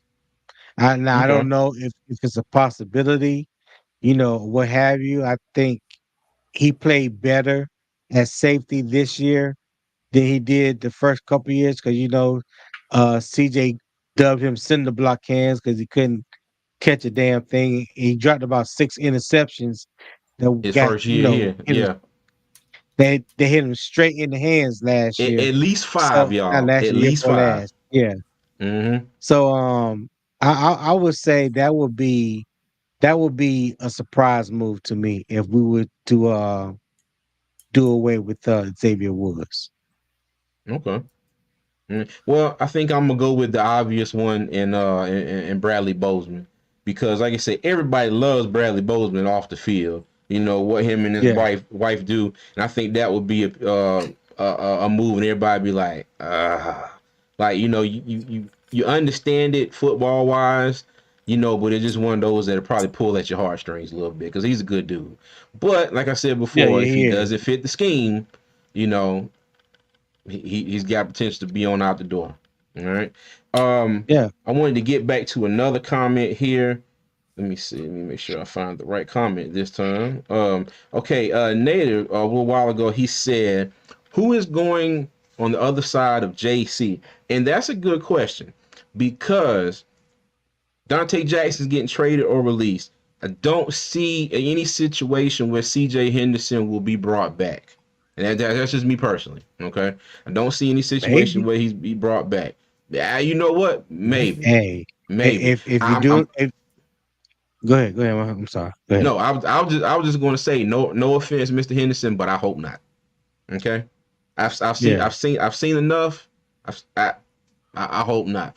But I'm Dave, but I'm not Dan Morgan, so I don't know. But just say, okay, Dante Jackson's gone. Say CJ Henderson doesn't return. All right. We have outside of JC Horn right now, you have Troy Troy Hill Hill, who plays out of the slot. I want to say that Shaquille Griffin. DiCaprio He Boodle. Oh, I forgot about Boodle. Yeah. And Yeah. what's his That's name? the Boodle. Jameson. What's his first name? Deshaun Jameson. Deshaun Jameson. I was about to say Antoine Yeah. Jameson. Jesus Christ, I knew that was wrong. But yeah, wrong sport. Boy, Too Pick deaf. up at the that's game all on he. Saturday. Hey, Yeah, man. I'm, that's I'm all looking he. forward to That's Saturday. all he'll need. Yeah. But yeah, I think that the Panthers, if because now after this news with Burns and what we saw from the combine, I was pretty certain that that 33rd pick would probably be, either a wide receiver or an offensive lineman.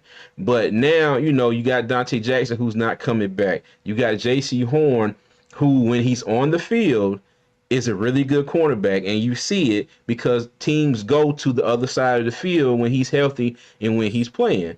But right now, he's the only one that's coming back. So that's another. I mean, that was already a hole I think we had to fill regardless because of JC's injury history. But now, it's really something we gotta look at. So I think that 33rd pick is like completely up in the air now. I wouldn't be Yeah. surprised who Carolina picks there because we BPA. have so many holes. Yeah. Go ahead, Mr. BP Uncle Joe. I'll tell you another. Go ahead. BPA, because we need so Yeah. much. It really is coming down to us. Yes, there's so many great receivers coming out. Man, the depth is crazy this year. But the thing is, we need BPA, and the bad thing is, we have to keep some of these people on our roster right now. We can't get rid of all of them, but we Mm-hmm. need to fill our Right. immediate holes now with BPA. What is going to our Yeah. needs is BPA. Yeah. That's all I got to say. I was on here the other night talking straight trash about them saying they were taking the best player available, and now I'm sitting here like, you know what? Nah, look, I think I might have been wrong because Well, that. that's Go ahead, go ahead, Tom. Go CJ. ahead. I'm sorry. No, I'm done. Go ahead. Go ahead. No, I'm gonna say that that's always the goal if that can be achieved is you try to you try to fill as many holes as needed in free agency. So when the draft happens, you're not quote unquote reaching. You can hopefully be in a position where you're taking the best player available. But my thing is for this year for the Panthers is you need to take the best player available at a position of need Right. because you got way too Mm-hmm. many holes. We don't have the luxury of the Kansas City Chiefs. We don't have the luxury of the Baltimore Ravens. We don't have the No, we don't. luxury of the Detroit Lions. Those guys have went through they full rebuilds and they have a pretty stacked roster. They looking like a well-oiled machine right now. We're trying to get to that. So not just best player available, but best player available at a position of need because we have too many holes to be filled. But I wanted to go. I just wanted to hit on this real quick, then I go back and let y'all have it. Rock Jones made a comment said, That "Why was where I was haven't they going cut to next. TMJ?" Yeah, why they haven't cut TMJ yet? TMJ is still on his rookie year. If I'm not mistaken, this would be the fourth year, which would be his last year because he was a second round pick. His contract year for the Panthers. I think TMJ hasn't been put into the right scheme in the right position to succeed. When he first came Mm, into the league, we all know he had those injuries that he was trying to fully recover from. When he came out of LSU, I think he got to the point to where he got over the injury history or what have you, fell out of favor with Matt Rule. Okay, came in, got some playing time when Steve Wilkes was the when Steve Wilkes took over. Didn't really get an opportunity to show much last year. I don't know what the whole thing was with healthy scratch. TMJ and Frank Wright. Yeah, that stuff like that's some behind the scenes stuff that needs to be ironed out, worked out. I think probably, hopefully, with this new regime, he gets a clean slate and he's able to have the opportunity to show these guys what he can do in the preseason and things like that. But I think there's still maybe a little hope, and because he's still on his rookie deal, they're probably going to fully maximize that just to see what he has left, if anything, in the tank that he can possibly contribute to the team. Yeah. Hey, look, Tony. I want to put up another comment here by Big Slim. He says, "Who is a player that we keep that you think we should cut?" I'm gonna throw one out there. Okay, Shy Tuttle. Probably Please, gonna Shot. be on. fast. He probably gonna be on the roster, Mm. Hit the but red button. yeah, I think he did and I know y'all gonna get tired of me saying this, but I'm gonna keep saying this because like I said, I don't want to, it's just my opinion. No disrespect to Shy Tuttle, but I mean he was like David Copperfield sometimes out there on the field last year. He just disappeared. Who? 300 You, plus you pounds know gone. Yeah, what I say last week, Tony? You would look on the you look for him out there on the field, and you're like, but damn, what Tuttle yeah, at? And then the camera pans to the sideline, and he's standing right there like this. Yeah. You know, Hey, hell, Nick Thurman and, came in and had a much better, especially the end to the and season than Shy LeBron Tuttle did. and LeBron Ray. LeBron Ray, Yeah. yes, mm-hmm. Because when Hey, both of them started Look playing, who's he really disappeared. Tuttle, the only what 300-pound man that become thin as a piece of paper. Like, whew, where'd he go? hey, hey, forgot about this one right here. What about Laviska Shenault?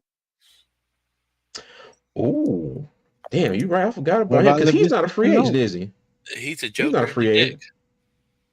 Uh, Or is because he? Laviska went in the first round. Mm-hmm. He was a first round draft pick the year he got drafted. If I'm not mistaken, then Laviska got drafted right after Derek Brown in the 2020 draft. So he No, I don't might think he was that be, high. didn't he? Oh, Dig I said, believe. Hold on. yeah. Well, let me go back to your comments while we're talking about that. For what Big Slim said about C.J. Henderson, cut him. Let me tell you what, Mm-hmm. his PFF, it was a 45. You see a 45 on PFF. I mean, oh Lord, I mean, you're not even a practice squad good for 45. So that's what I think, right? And Dig brought up Houston. Houston, we have a problem because you are the problem. That's another person that disappeared. He wasn't even a zero on the Richter scale for a mass effect. There was no earthquake move coming from him. Get rid of him. Yeah. I was so hyped when I saw him coming because he to me he was like a silverback gorilla, and I said, damn, he is big. He's gonna come in here and make. I was so wrong. Oh wow, I was massively Yeah. depressed. It's like Hussein Bolt Hey, tripping at the finish line. you're not by yourself. I'm right there with you, Mr. Hungadori. I felt the same way.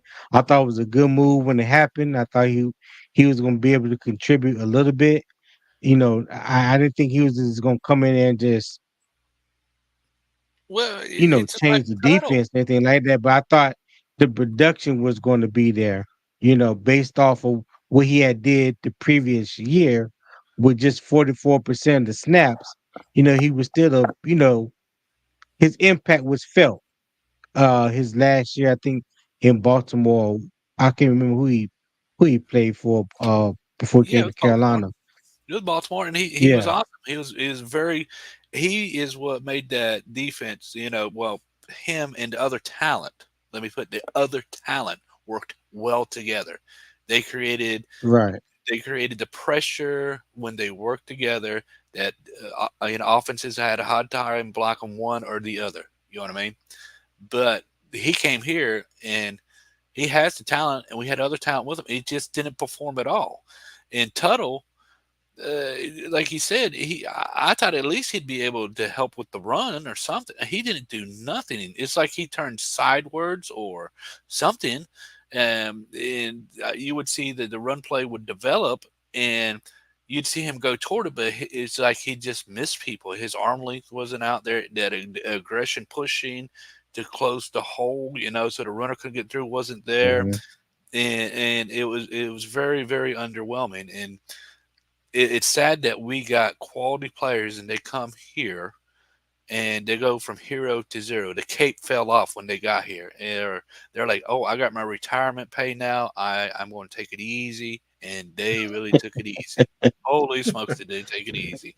Yeah. Man, I- they gained weight What? during the season here. They gained weight because they didn't do nothing Mhm. on the field or during Yeah, practice. for real. There you go. That's all I got to Yeah, say. I was gonna swing back. Laviska was the 42nd pick, and he is an unrestricted free agent. What is that? Oh, he's already okay. Yeah, Okay. Yeah. yeah, out of Colorado. So I don't see him coming back. Right. Right. And I Right. don't see him coming back at all. All right. Let me see. Let me see. Senior 704 says Saquon officially a free agent. What y'all think about that move? 2-year deal. I don't I think we can don't. afford it. I Yeah. don't think. Listen, I, I'm not gonna think any more about Saquon than Saquon thinking about the Carolina Panthers, which is not. So Yeah, that's yeah. not, If that's this not was even on the next radar. year, yeah. Look, if this was next year, I think we could swing it easy. But hey, But he's an unrestricted free agent, so you have to factor in, does he want to come here? I don't think he want to come here.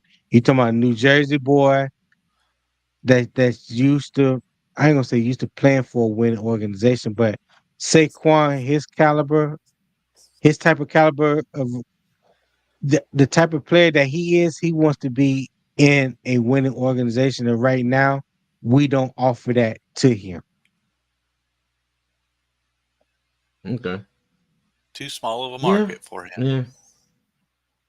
Yeah. Yeah. Well, and, Yeah, and, he and and sometimes I don't think necessarily too small of a market. It's just that with all the turmoil that we went through as a franchise, and then everything that was said about Tepper, then they said you had moles, you had coaches who were going back and reporting stuff to him. Coaches would come in the room or whatever, and people would get up and leave. Just things like that. Like, Canales has a big job ahead of him in trying to completely turn around the culture of well, I'm sorry, him and Dan Morgan. You're completely turning around this culture of the Carolina Panthers into something that once we hit free agency, people be like, what, I want to go down to Charlotte and I want to play for the Panthers.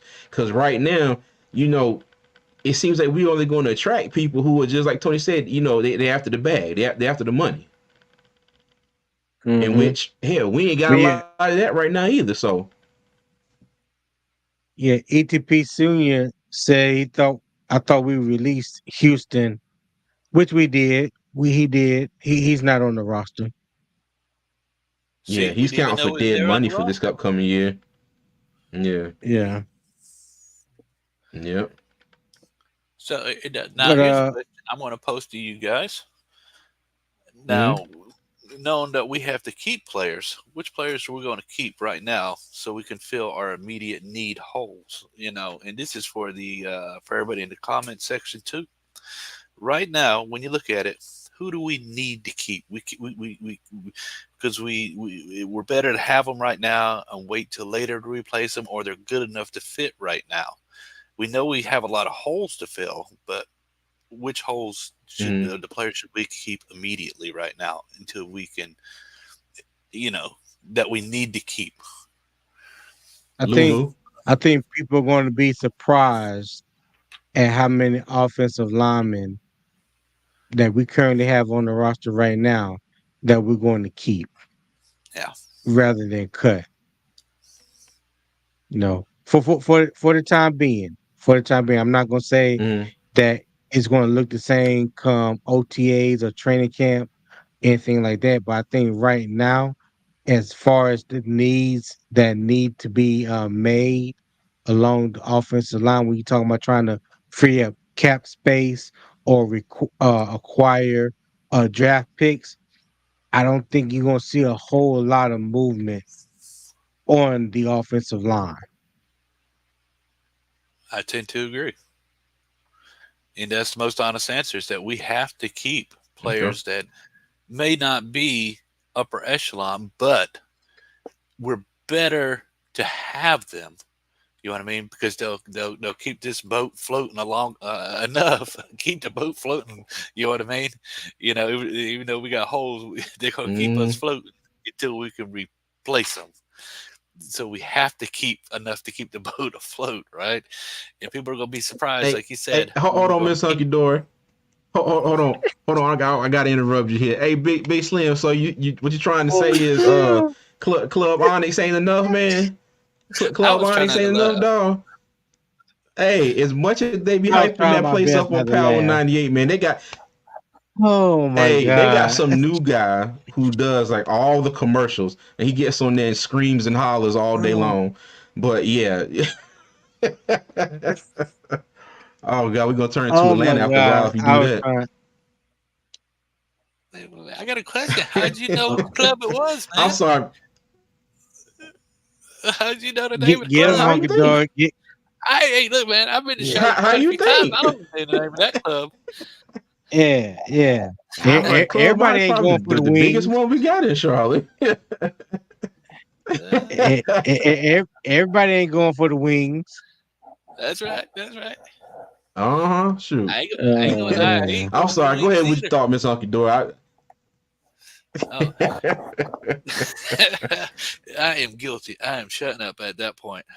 But but the thing is, yeah, yeah, we're gonna have to keep some of these folks. And the bad thing is, like I said, when I went back to the draft, BPA for our need, and but right now we're gonna have to look who we're gonna have to keep, and everybody's going down the line. We got to cut this person, this person, this person, this person. And basically, there's only about 15 people on the team everybody wants to keep. The rest of the 52 they want to get rid of, but that's impossible. You know what I mean? It's kind of impossible to do Mm-hmm. unless we are Yeah. a franchise team, and we're not a franchise team. And with Right. Yeah. the, but when you go back to culture, I'm so happy they kept Evero. Evero could have got, might have went somewhere else or whatever. But keeping coaches and staff together helps build culture, especially if they work well together. Evero's defensive team showed that they work well together, had good communication, and they produced on the field with lackluster talent, with injured talent, and Mm-hmm. fill-in talent. He went above and beyond, and now on the offensive side, we had our problems too, whether it was players that were underperforming or new to the system or whatever. We need to build that culture on there. You know what I mean? And I believe Canales is the person to do that. But the thing is, we're going to have to let go with some people, and that's unfortunate. So where do we start? You know what I mean? Yeah. This is true. And who do we Yeah. Hey, keep? I did want to circle back to another comment that Digger had, and he said, "As the person that thought moving up to get DJ Johnson still on the staff." Well, when they drafted him, Evero did come out and make a statement where they said that he was kind of one of the last defensive ends, sorry, edge rushers that they had on their board that was available at the time. So that's why they kind of jumped up, traded with the Steelers, and gave them their pick, and then our other what was that, fourth round pick, Tony, I believe it was, when they took I Darnell believe it Washington. was. But to kind of answer your question, yes, because if it was up to Evero, that was his pick, then yes, he is still on the staff. He is still our defensive coordinator. But yeah, when I don't know what made me think to go back and look at that comment, but I did want to answer that one. But yes, Evero is still on the staff. Yeah, I think they panicked. I think they panicked with that pick. They were like, "Oh God, we got to Yeah, get a 'cause I think it defensive was. end. We got to get an edge rusher." Yeah, because Mm-hmm. I Now, think it was at that time there was a run on defensive ends in the third round, Mm-hmm. and I think their logic was they didn't want to lose out on the position, and just so happened, DJ Johnson was one of the last defensive ends that they felt or that they had on a Mm-hmm. board as a third round pick, so that they felt like they need to jump up and grab him. Now, we all know it didn't pan out. His rookie year didn't pan out, but there was a lot of things about the team that didn't pan out, on all three sides of the ball, offense, defense, and special teams. But so hopefully, with a year under his belt, coming back in that same scheme, the same system, the same coaching staff and things like that, that bringing back that familiarity, from last year. Hopefully, Mm-hmm. he can be able to produce and be productive. That's what I'm well, hoping. Yeah. his production Well. last year was 10 solo tackles, 5 assists, 0 sacks. Now he has the size. He's 6'4", 260. He's a 4.49 runner. So all the potential is there. So do we Hmm. keep him? I mean, but last year He his ran a four PFF four nine. he ran a 4.49, Hey, 4.49, Mm. and that is fast for 260 pounds, 6'4". Yeah. But the thing is like you said, do we keep him? Does he have potential? The PFF is a 50, Mm-hmm. and the 50 is the bottom line for a person in his. I mean, that is the very bottom. You know what I mean? think but he Mm, has all the intangibles you want for somebody at a defensive end. So I believe he is worth keeping. You know what I mean? mm, If the price is right, he's worth keeping to give him yeah. one more year because, like he said, he has potential. Yeah. Well, I I mean, think a he was lot a of rookie last people, year, so he's cheap. He's still on his rookie deal. yeah, Bingo. yeah. Not Yeah. not only that, I think a lot of people, um, I think a lot of people were more on his neck due to the fact that we traded up to get him, and so it kind of Mm-hmm. gave you the illusion as if he was a first round talent. Like the guy went in the third round for a reason, so we should treat him as if he's a third round talent, not like he was a first round immediate impact type of player that was gonna come in and just be a starter from day one. I don't think that was ever the case. And for anybody to think that, I think that was kind of crazy to think that. But I just think for the fact that we traded up and we gave up something to get him, more was expected than probably what he was going to be able to do if we were to get him at pick 93 as opposed to trading up 13 picks to to pick 80 and drafting him. He's still the same player. Mm. Diggy said he'll be close to 30 by the end of his rookie deal. Yeah. Yeah, because he's what, 20, 25, 26 now, I Yeah, I think believe. yeah. Yeah, I think he was Yeah. Yeah, 25. he'll Wow. be close to 30. He was what, a converted tight end at Oregon, and then he moved to Yeah. defensive end. Mm. Yeah. And Wow. I didn't even think about that. But But yeah. you, But you know But you for a what? third mentioned round Another pick, hmm? for a third round pick that's probably making a little more, a little less than a million a year, I mean, that the value. I mean, Yeah. you could take the time to see what you got, and This hopefully is that you true. hit on it. Yeah, Yeah. that's like having the old Ford Ranger in the driveway. You know it's gonna get you to work. Old as dirt, but it's dependable. And for the price, you can't replace it. So we can't replace him for that price. But if you look at it honestly, that you're right. It was because we traded up for him. You know what I mean? He wasn't first round, second round material. You know what I mean? And getting him Yeah. in third, you know what I mean, at the bottom of the third would have been great. And that's where people are upset. And I agree with them because we had a project player that had all the assets, but somebody fell in love with the assets instead of watching the tape. You know what I mean? They didn't watch the tape, Yeah. and if they would have watched the tape, Yeah. they'd been said, "Oh, he's a project player." You know what I mean? But instead, they looked at his numbers. Oh, that's what we have. And I hate to say it, analytical people will do that. You know what I mean? They'll look at the numbers right there, but they don't look at the tape. You know what I mean? What can it do on tape? Hmm. Yeah. And Because oh, I'm sorry. I I was know. watching Go ahead. ESPN feature. They were showing Keon Coleman. He had a horrible combine, but the thing is, he's a game speed player. They were showing him in game, and his speed was much better than it was with his 40-yard dash in the combine.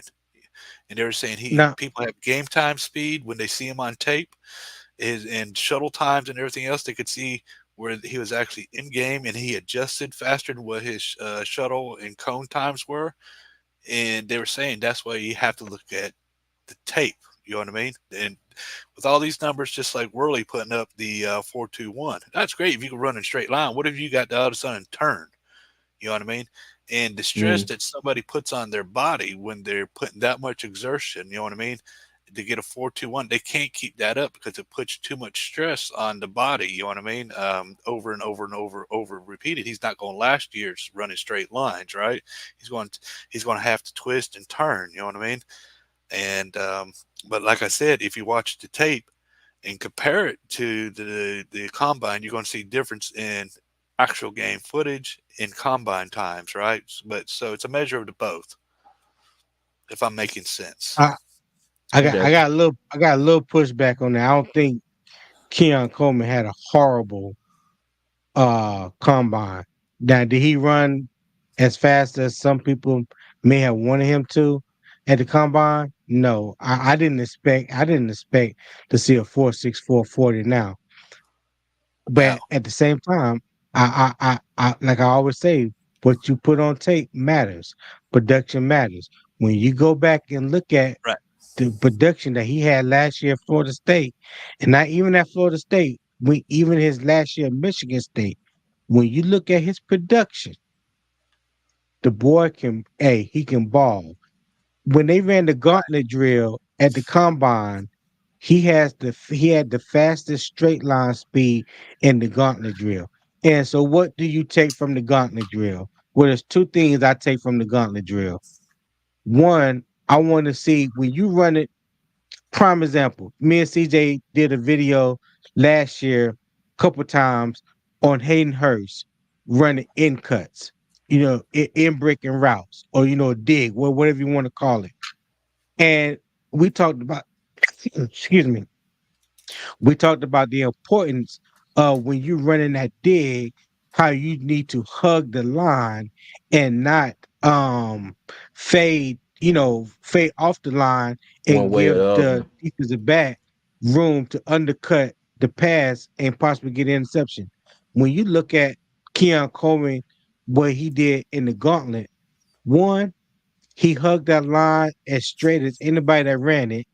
He ran at top end speed, which was close to like 20 miles per hour or a little over 20 miles per hour. And he was a natural hands catcher. He was snatching. I ain't gonna say plucking. He was snatching the ball out the air. That's what you want to see. When I saw that last year, the first person that came to mind was Puka Nakua last year. Cause they go back and they wanted to highlight how Puka Nakua ran the gauntlet last year. When you run that gauntlet and you can run at full speed like he was doing, and you can naturally catch the ball with your hands, that shows how comfortable and how much secure you are in catching the ball at full speed. You don't have to slow down. You don't have to waver left or right to try to absorb the catch. No, you go and attack the ball, stay full line, and then you turn up the field and try to get some yak. You know what I'm Now saying? So you're I building let my people have support the from our bridge. 4-2, 4-3, 4-4 all day long, but give Right. me a receiver that can go up 6'4", 220, that's a natural hands catcher that can win contested balls, and his production matters. So, but I hope there's 31 other But teams that feel like you felt that he had a horrible no, pro no, no, day no, no. so he can fall to Carolina. But I never finished my point. You just gave me the support from our bridge. He was compared to Jerry Rice with Jerry Rice's 40 and Yeah, then in game the ability to catch, the ability to maneuver and so on. And when I said horrible, it was compared to the 4-2, 4-2-1, because 4-6 is a lot slower than a lot of people in there. That's what I said. It was horrible, but I never got to finish what I was going to say. But you built my support for the bridge, and you holding me well because he was compared to one the if not the greatest wide receiver in the game, Jerry Rice. Because Jerry Rice did the same thing in the combine and yeah, came out and dominated in the game. And that's why I said the difference between the numbers that you see and in game are totally different. You know what I mean? yeah. That's why you have to compare the both. And I was a Keon Coleman fan even before the combine because CJ remember me talking about that was somebody I thought that would be a good pick at pick 33. You did. Production matters. Bingo. Yeah. Production matters because we can say when you are technically sound. Well, let me say that. Let me back up. Antonio Brown, when he came out of Western Michigan, ran a 4.6. When Cooper Cup came out, I think Cooper Cup went to Eastern Michigan. So Eastern Michigan, Eastern Kentucky, something like that. Cooper Eastern Cup Washington, ran right? like a Eastern Washington. One Yeah. of them. Anyway, it Yeah. was one of the uh group of five schools. He ran like a 4.5, 4.6, 40. You look at Mike Evans. Mike Evans, bigger receiver, but he ran like a 4.53, 4.54 coming out of Texas A&M. So I always say that. I say that to say you don't have to have the blazing speed to be productive. You could be like a Cooper Cup or Antonio Brown that run a 4.640 at your pro day or at the combine. But ask yourself, how many times have you actually seen Antonio Brown or Cooper Cup get run down in the game? Right. Because they are technically sound. They make their 4.6 look like they run a 4.4. Why? One Because question. they have no wasted movement. When you have a lot of wasted movement, you can have a 4.3 player look like he ran a 4.5, or a 4.6 player look like he run a 4.4 because he don't have wasted movement. So I that got those are things that I'm looking for. all right. I got you. One question. What was Jerry Rice's 40 in the combine? 4.6, Mm. 4.71. yeah, 4.6, four Four seven one, seven. yeah, So, something like like that. we said, don't you got to look at the in-game stuff? You know what I mean? Like you said, thank goodness we do all the other drills, and Production matters. we got tape to see it. And when we talked about DJ Johnson, we didn't look at the tape enough. You know what I mean? We looked at the numbers, Mm. and we were fooled. And Panic pick. boing, Yeah. Yes, And it's yes. crazy because now they ended up, like I said, I think that was a panic pick when they picked DJ Johnson because they felt like all the defensive ends that they had on their board were starting to come off the board and they weren't going to be able to get him, so they traded up to get him. And then look how the season turned out. They really didn't use him much, or if any, at all. And like we said, who was right there that we both wanted the Panthers to take? Kaylee Ringo out of Georgia. Kaylee Ringo, cornerback out And of now Georgia. and now look at our situation at cornerback. Okay. We could Yep. potentially have a Kaylee Ringo on the roster who might be able to step up and might be able to, try and solidify his spot as maybe the number two cornerback, next to JC Horn, if JC Horn can stay healthy. But like I said, that's all just, that's all what ifs for me. But yeah. But let's talk about the surprise wide receivers of the draft. And let's start right here with my boy. I'm not gonna say his Lad. nickname, that'd be disrespectful. But let's just say Lad McConkey. Lad McConkey. Let me tell you something. I love me some Lad McConkey. If anybody just got on the Lad McConkey train in the past 2 or 3 weeks because they've been talking about it, we want to say welcome, welcome, welcome, welcome. Been talking about Lad McConkey for the past 2 years. Like I mentioned, there's a reason why A.D. Mitchell left Georgia to go to Texas. I'm just going to throw that out there. There's a reason Mm-hmm. why he left Georgia to go to Texas because at Georgia the past 2 3 years the two best receivers were Brock Bowers and Lad McConkey. When I say production matters, production matters. Don't just go and look at Lad McConkey tape from the Senior Bowl and then people want to talk about it. No, you got to go back and look at him for the past 2 years. Lad McConkey in a run heavy scheme that Georgia uses was a very productive wide receiver. He ran faster than I thought. There's no way I thought Lad McConkey was gonna come in and have an official time of 4.39. I did not see that coming. That surprised the hell out of me. I just didn't see it. And Ricky Pearsall from Florida that ran a 4.41. Hey, my hat's off to both of them dudes because they not only got the speed, but they have the route running that you are looking for from your wide receivers. They are natural hands catchers. They can get yards after the catch, they yak, and they are productive. So everybody can talk about everybody else that's on the list, but my thing is, does your speed translate onto the football field? And from what I see from a production standpoint over the past two years, there's not many players than those three that I mentioned: Lad McConkey, Ricky Pearsall, and Keon Coleman. I Okay. digress. All right. All right. Oh, cool. Any thoughts, Mr. Hunky Dory? Yes, sir. McConkey to me is a Randy Moss. He got that hand. He just sticks it up there. It's like the ball sticks right in that hand. I compare him to Randy Moss. He and not maybe Randy Moss's speed, but his, I believe, McConkey has his agility, his ability to catch, his ability to extend to the catch, and his ability to adjust to the ball. I believe he has. Hmm. If we drafted him, man, I'm gonna be eating chicken wings double all year long. I'm gonna be snacking up watching him.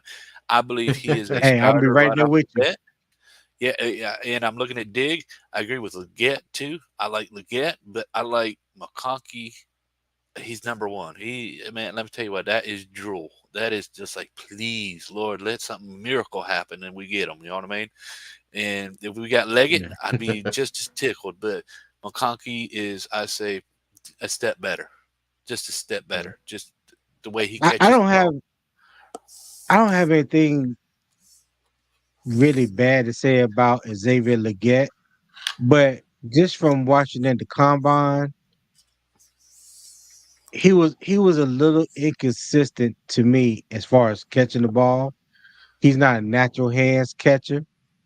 He's great if you want to talk about the Debo Samuel comparisons, or big body receiver that has speed and also can make the contested catches. But how often do you want your receiver to make contested catches? Are we looking for someone that's consistently, trying to go up for 50-50 balls? Or do we want a wide receiver that can create separation, get open, and give your quarterback a better chance to make a completed pass? And that, that can get yak after the catch. That's what I'm looking for. I heard people was talking about that, was saying, well, why would you draft Lad McConkey when you have excuse me, when you have Adam Thielen? Well, Adam Thielen ain't got but a couple more years left on his contract. So who better for Lad McConkey or Ricky Pearsall to learn up under before Adam Thielen moves on? So then you have your replacement for Adam Thielen. So I don't think that is a bad comparison or a bad situation to be in. Brian Thomas is not going to be available for us at pick 33. We can forget about that. Now, Okay. Yep.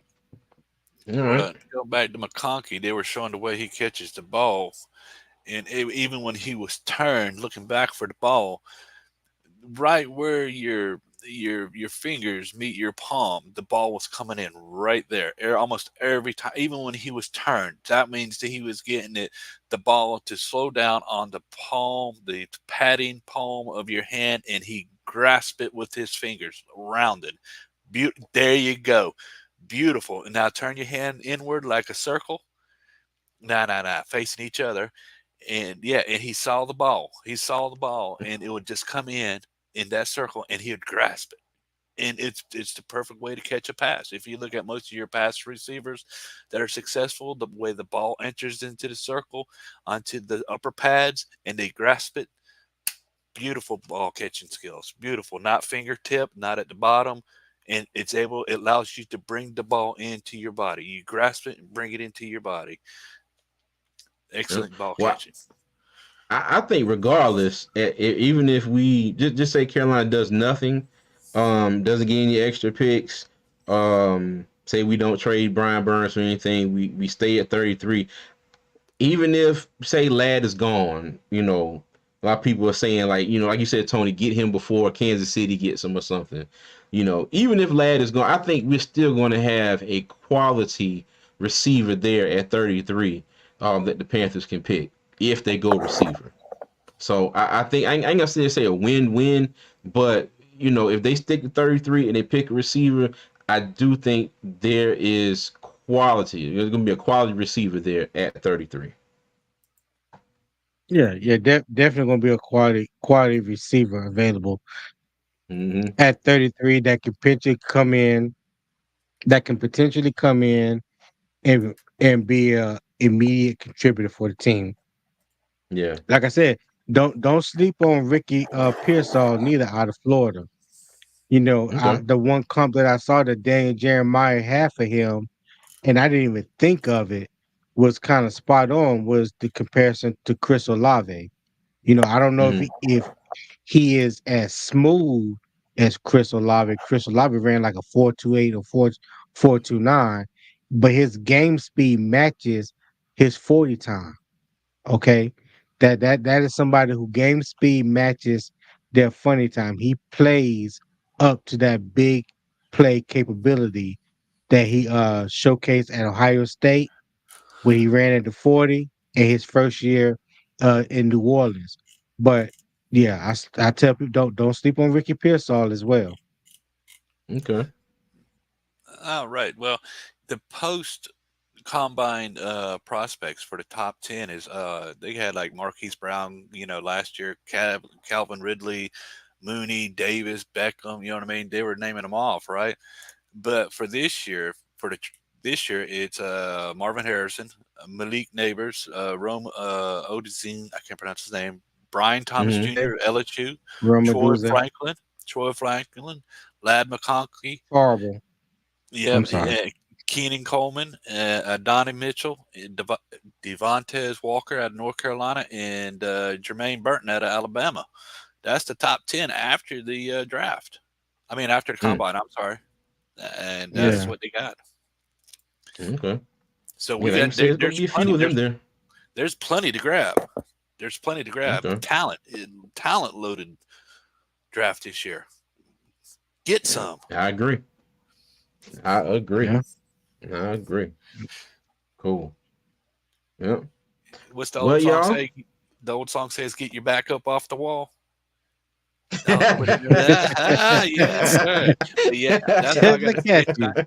Hey, Look thanks for at you. having. Okay. Thank you for So having me so so tonight. somebody be listening to YouTube music while they working. That's all. Hey, we I'll be appreciate up you till coming on, 5 man. a.m.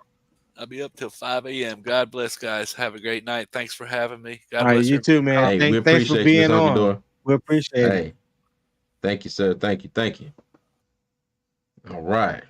Well, everybody, I think we're gonna call it a show. All right.